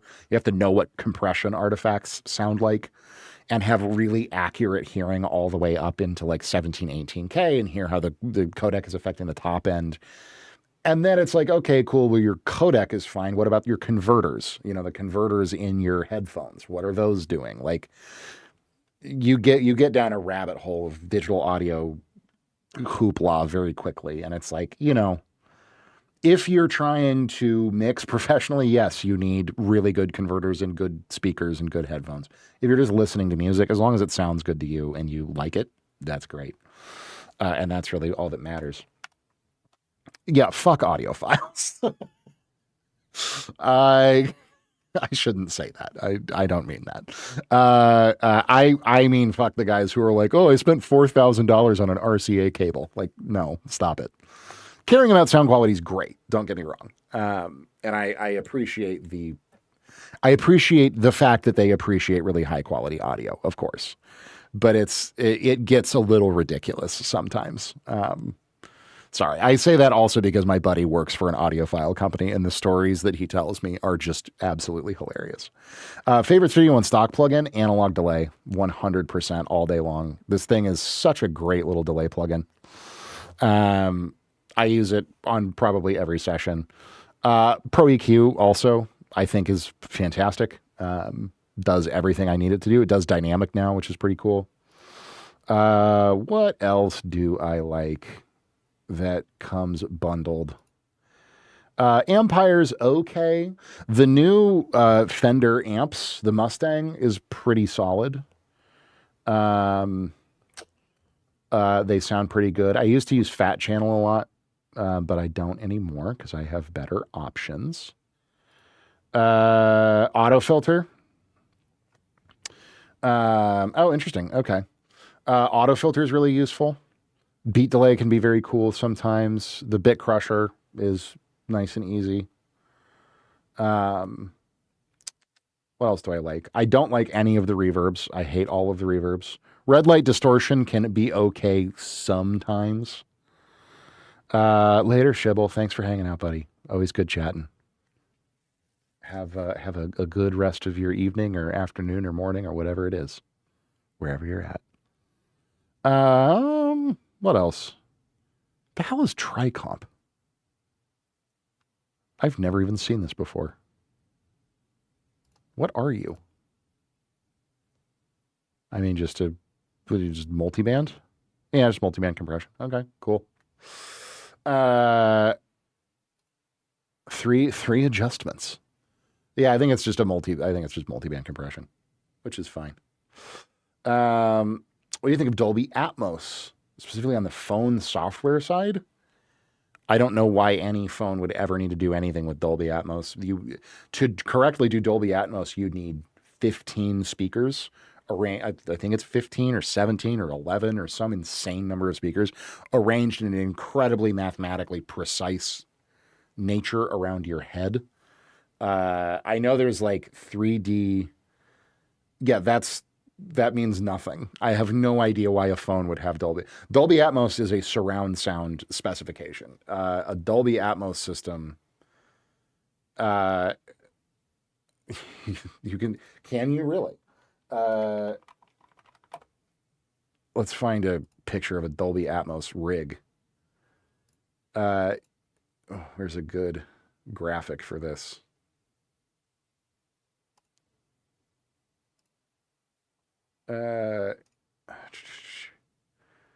Open in new tab. Thank you. Yeah, here's Dolby Atmos. So you have a center channel, a main left and right, a second left and right, a third left and right, and a rear left and right. And then I think 2 subs is the idea with Dolby Atmos. So what is that? That's 8, 9, 10. It's a 10.1 surround.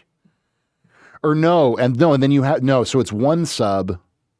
So it's 12.1. No, 13.1? 5, 6, 7, 8, 9, 10, 11.1. It's 11.1 is what it is.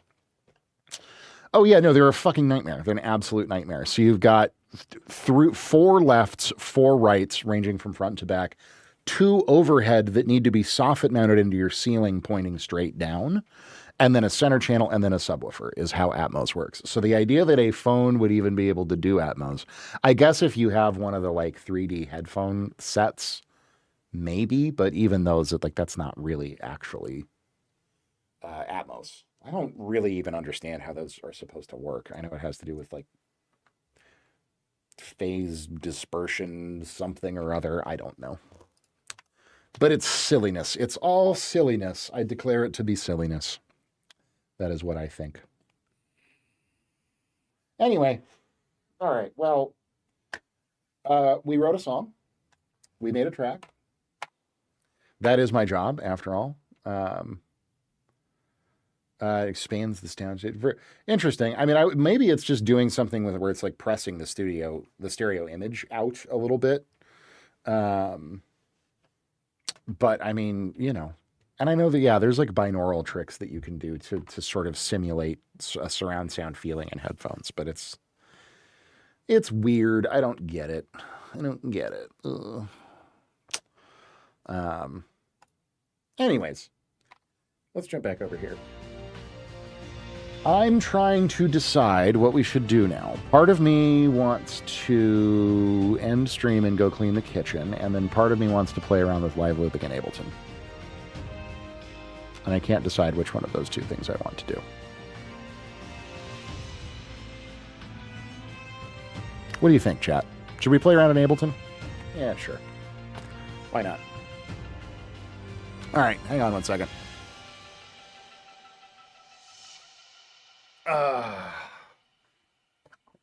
Let's do the thing that I never do and write music for fun. Or the dish is about to walk away if not keep them dirty. Good call, Jotty. Very good call. Well, let's close down Studio One and let's get Ableton rocking here. And let's just build a track, you know, for grins, for silliness. Come here, Ableton.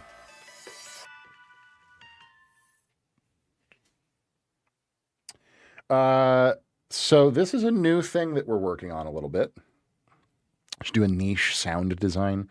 No, I want to. So I've been working on this live looping stuff a lot. Well, I haven't been able to work on it for a little while, but I'm finally finding some time again. And I have the idea of just building a set that I can do on Twitch of the kind of stuff that I like to make on my own, which is just kind of cool, like down-tempo-y vibes. And I have a lot of... Oh, good, of course. Of course, Ableton. Why would you open the track that I was working on earlier? That would make way too much sense. Yeah, just like cool vibes and grooves that I can do that are cool and good. So I'll open a track that I was practicing earlier.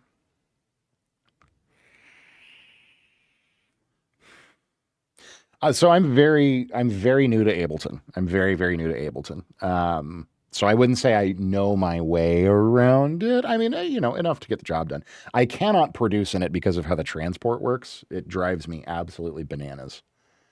But I certainly do, you know, I know a bit. Okay, that's well and fine and good. But yeah, like I've played around a Bitwig a fair amount. Years ago, before I was in Studio One, I was in Logic. I've certainly used Pro Tools. Fucking hate Pro Tools. Cannot stand Pro Tools. Despise Pro Tools, but I do know how to use it. Like most engineers do. But we've got all kinds of fun stuff going on in Ableton here. I got some friends producing electronic space. Anytime they open a session, it just gives me a headache. Yeah, 100%, man. I don't understand it.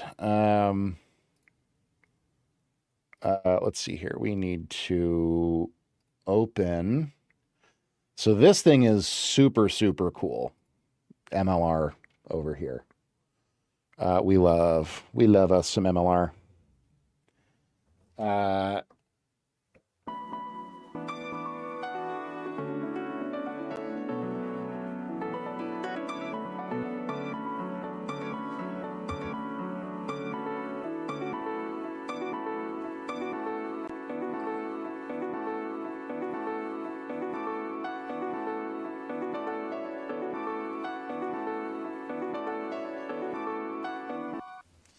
Okay, so here's what we'll do.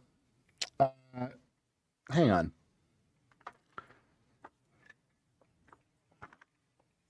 I'm going to practice this track. I may totally fuck this up, but we're just going to run this because I do need to practice this stuff.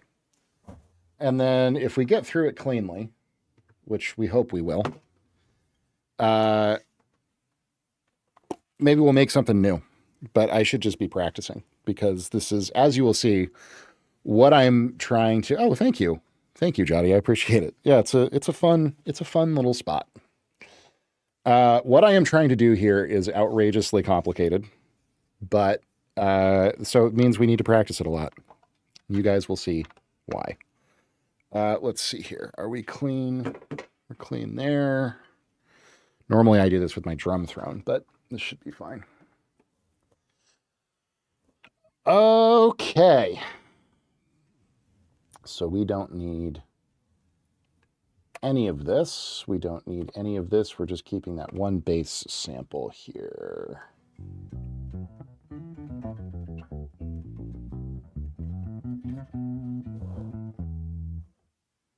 Got that. That.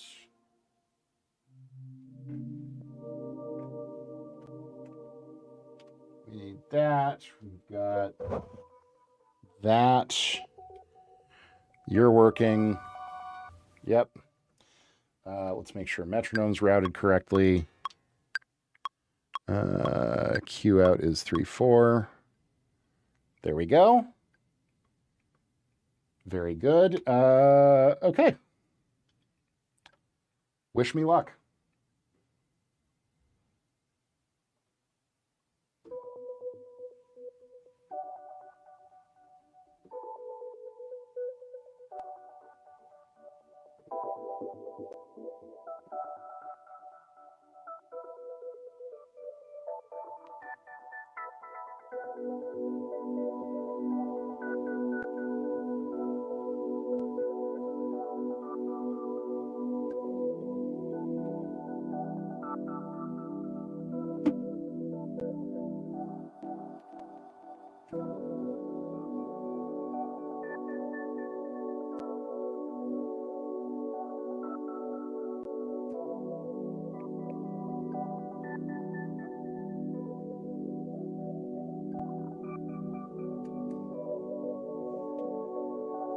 Where's my shaker? There's my shaker.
Why is there delay on that?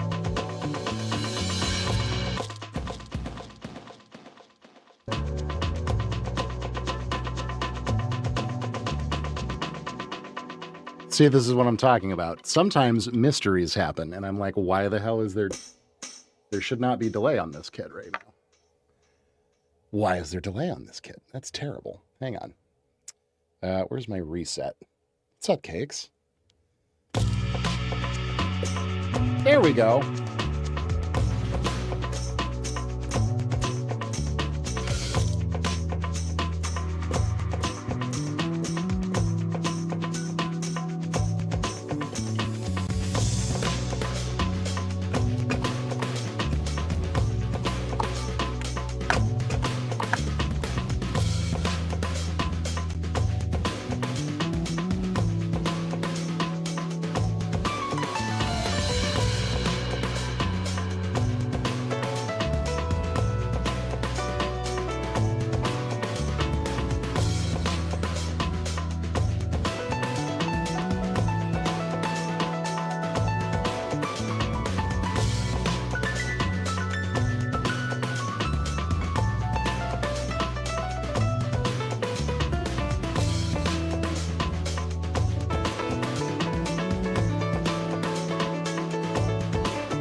Why not?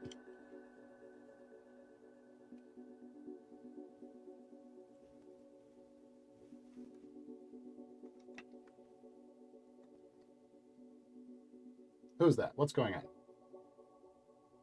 Somebody's still playing. I don't know who's still playing.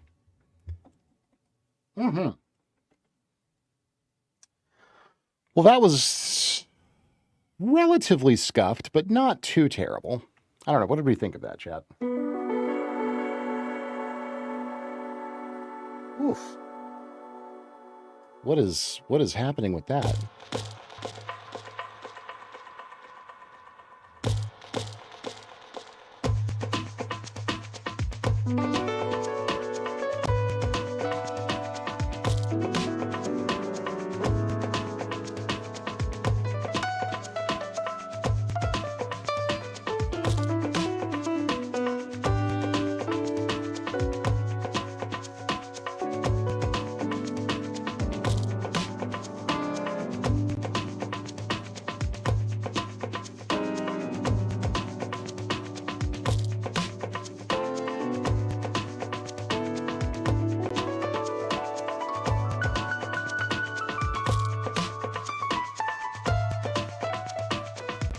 I love this piano sound. I love this piano sound so much.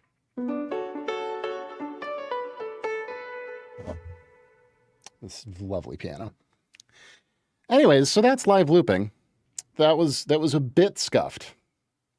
Also, I got to keep in mind this. I should probably decrunch this kit a little bit because that's a bit much. But it sure is fun to jam. Oh, thanks, Jotty. Yeah, ideally, I would like to have about 2 hours of this kind of stuff that I could just jam through. And, you know, people could tune in and vibe out too. We're getting there. It's, as you can see, I am like very much on the edge of my seat. Flying by the edge of my pants, or whatever they say, the entire time. Because there's a lot of shit going on. Like, obviously, there's like triggering all the layers. There's playing all the parts. And switching between all the instruments. Yeah, so Monday through Friday, pretty much every day. 2 p.m. Eastern time in the U.S., I go live, and then 8 p.m. Central European time if you are over in the EU. But yeah, excellent. Thanks, man. I appreciate it. Yeah, this is not what I'm usually doing. At some point, I would like to make this maybe a once or twice a week where I do a stream like this later in the evening. Here, I mean, U.S. time, because I'm based in New York City, but. Oh, Germany. Very cool. Our lead moderator, Supertonic, is in Leipzig, I believe. But yeah, like obviously there's all of the 9 zillion layers going on, but then I also have these effects macros, and this is where like Ableton really shines, is in, you can't really see it because it's not super on screen, but like you can just assign, if I just grab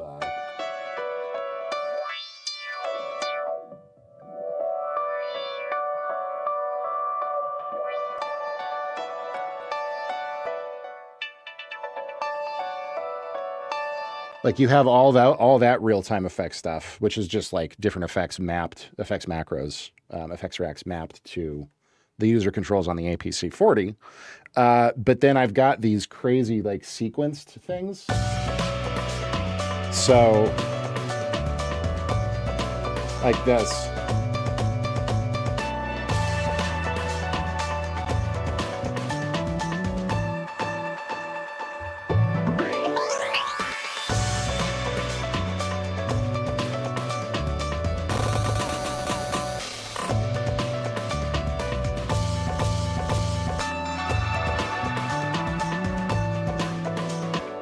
So those are all automation clips. So they're like clips like normal in Ableton, but they have like preset automation patterns for all the different effects. So they're all just like 1 bar like transitional things. And I have them on the launch pad, but then I also have them mapped over here on I have this little LPD, what is this? LPD 8 from Akai, which is just like 4 pads. And then I can even control on the knobs here. I don't really use them much, but I have it mapped to where I can control a bunch of the parameters of those effects as well. So yeah, I can do very fun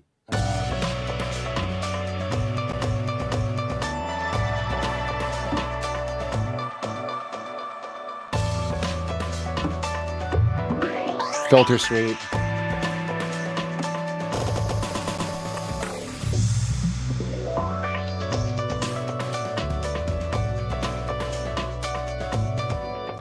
And then I've got all the real-time effects over mapped on the APC40, which is kind of cool. So I can do, like, I have it separated to all the drum stuff and then all the melody stuff. So I can do filter sweeps. I have a delay, like a tape delay. And then on the keys,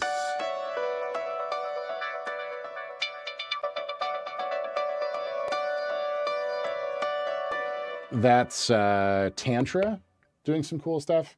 And then I have like a reverb wash.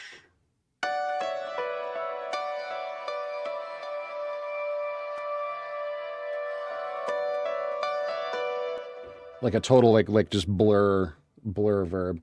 And then on the drums, also filter sweep, also tape delay, and then glitch.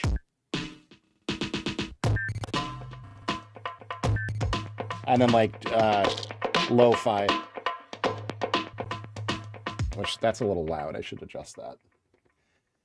So I've got all that going on with all the live effects. So I'm trying to play all the parts and like improvise and play like bass lines and drum grooves and keyboard parts and solo on piano and take guitar solos and shit.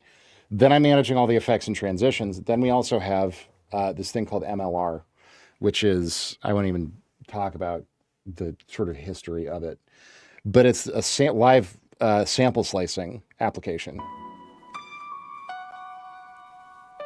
So this is just like it's like a sample of piano, but as it plays back across, right, it just loops around.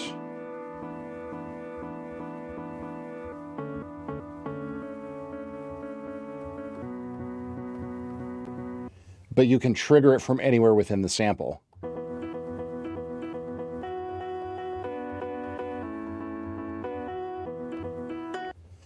And you can then lock certain parts of the sample. So you could pick just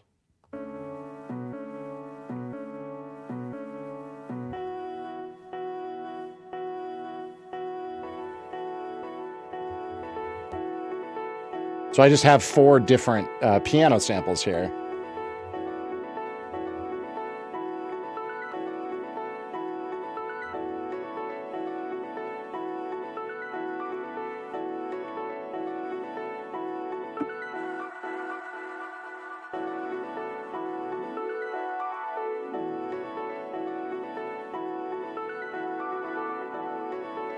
And I can put effects on top of all of that. So that's running.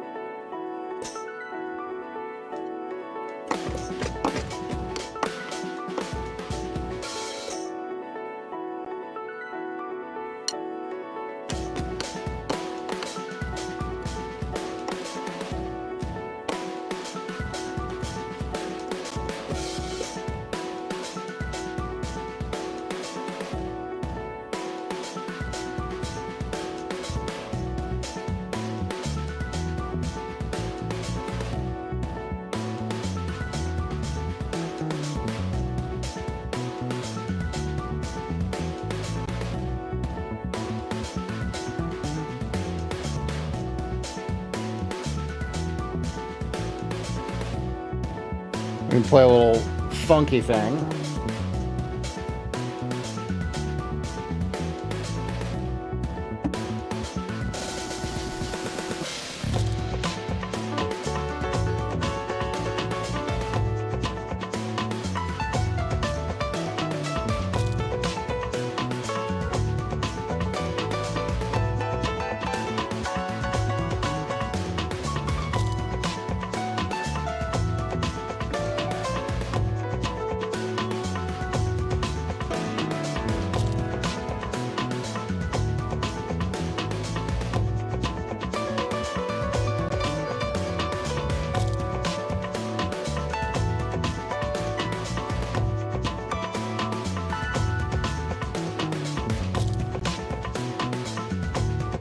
So yeah, that's the vibe. Oh, what's up, Explorer? What's up, Blazin? Good to see you guys. Oh God, I'm so tangled.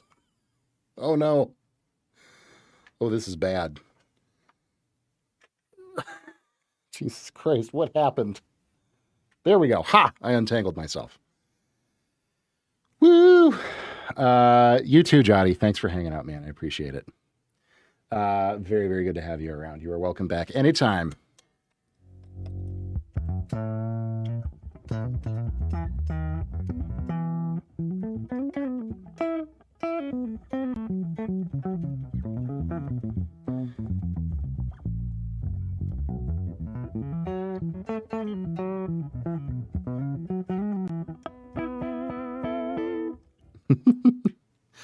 Oh, we're being super goofy, Blazin. We're being super, super goofy. This is my like live looping project that I'm sort of working on in the background of everything, because I would love to be able to do this as an actual stream at some point, like a couple, once or twice a week, just like vibe out on cool live looped, live layered stuff. Which is why I have Ableton on screen and not Studio One. Do you work in Ableton? I can't remember. Are you in FL? It's like 65-35 split in my chat of people who work in FL versus people who work in Ableton. FL, right? Yeah. Indeed. Very cool. Yeah. I tried out Bitwig for a while. Bitwig was very, very creative. It just was not, wasn't quite full featured enough for me to fully vibe with. Like particularly in like the scoring and editing department, it just didn't have the steez. And granted, neither does Ableton. But Ableton's got all the modulators and all the fun, live performance stuff particularly. That's just awesome. That's what I was showing off. You'll get a kick out of this, Explorer. Were you watching when I was showing off all like my live sequenced effects patterns and stuff? Yeah.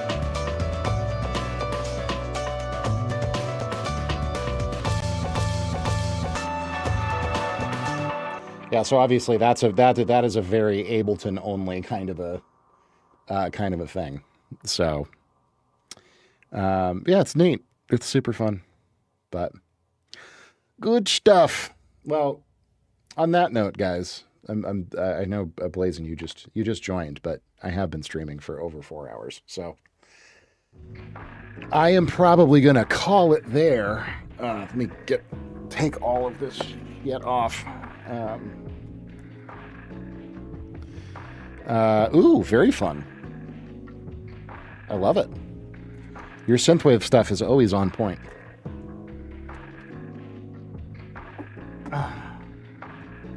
But we'll be back tomorrow, of course, as is tradition. And we're going to work on Order 1 tomorrow. So that's going to be a great time.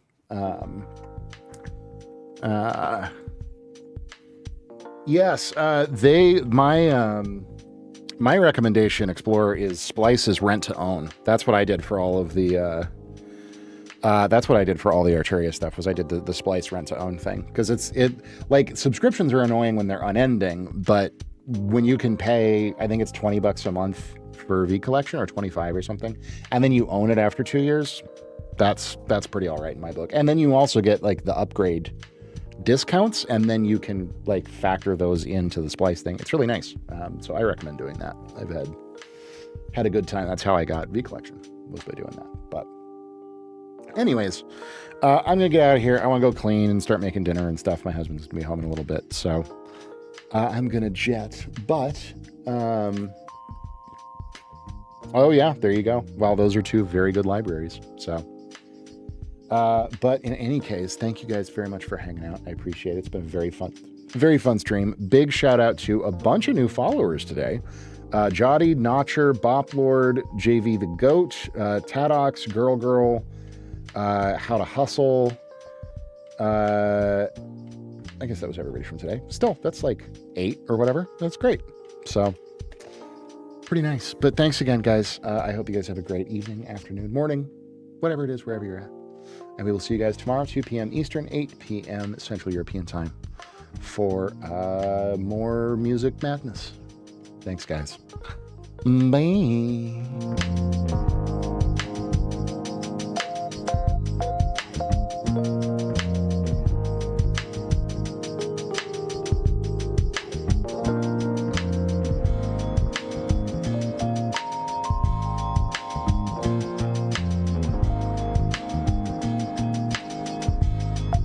Thank you.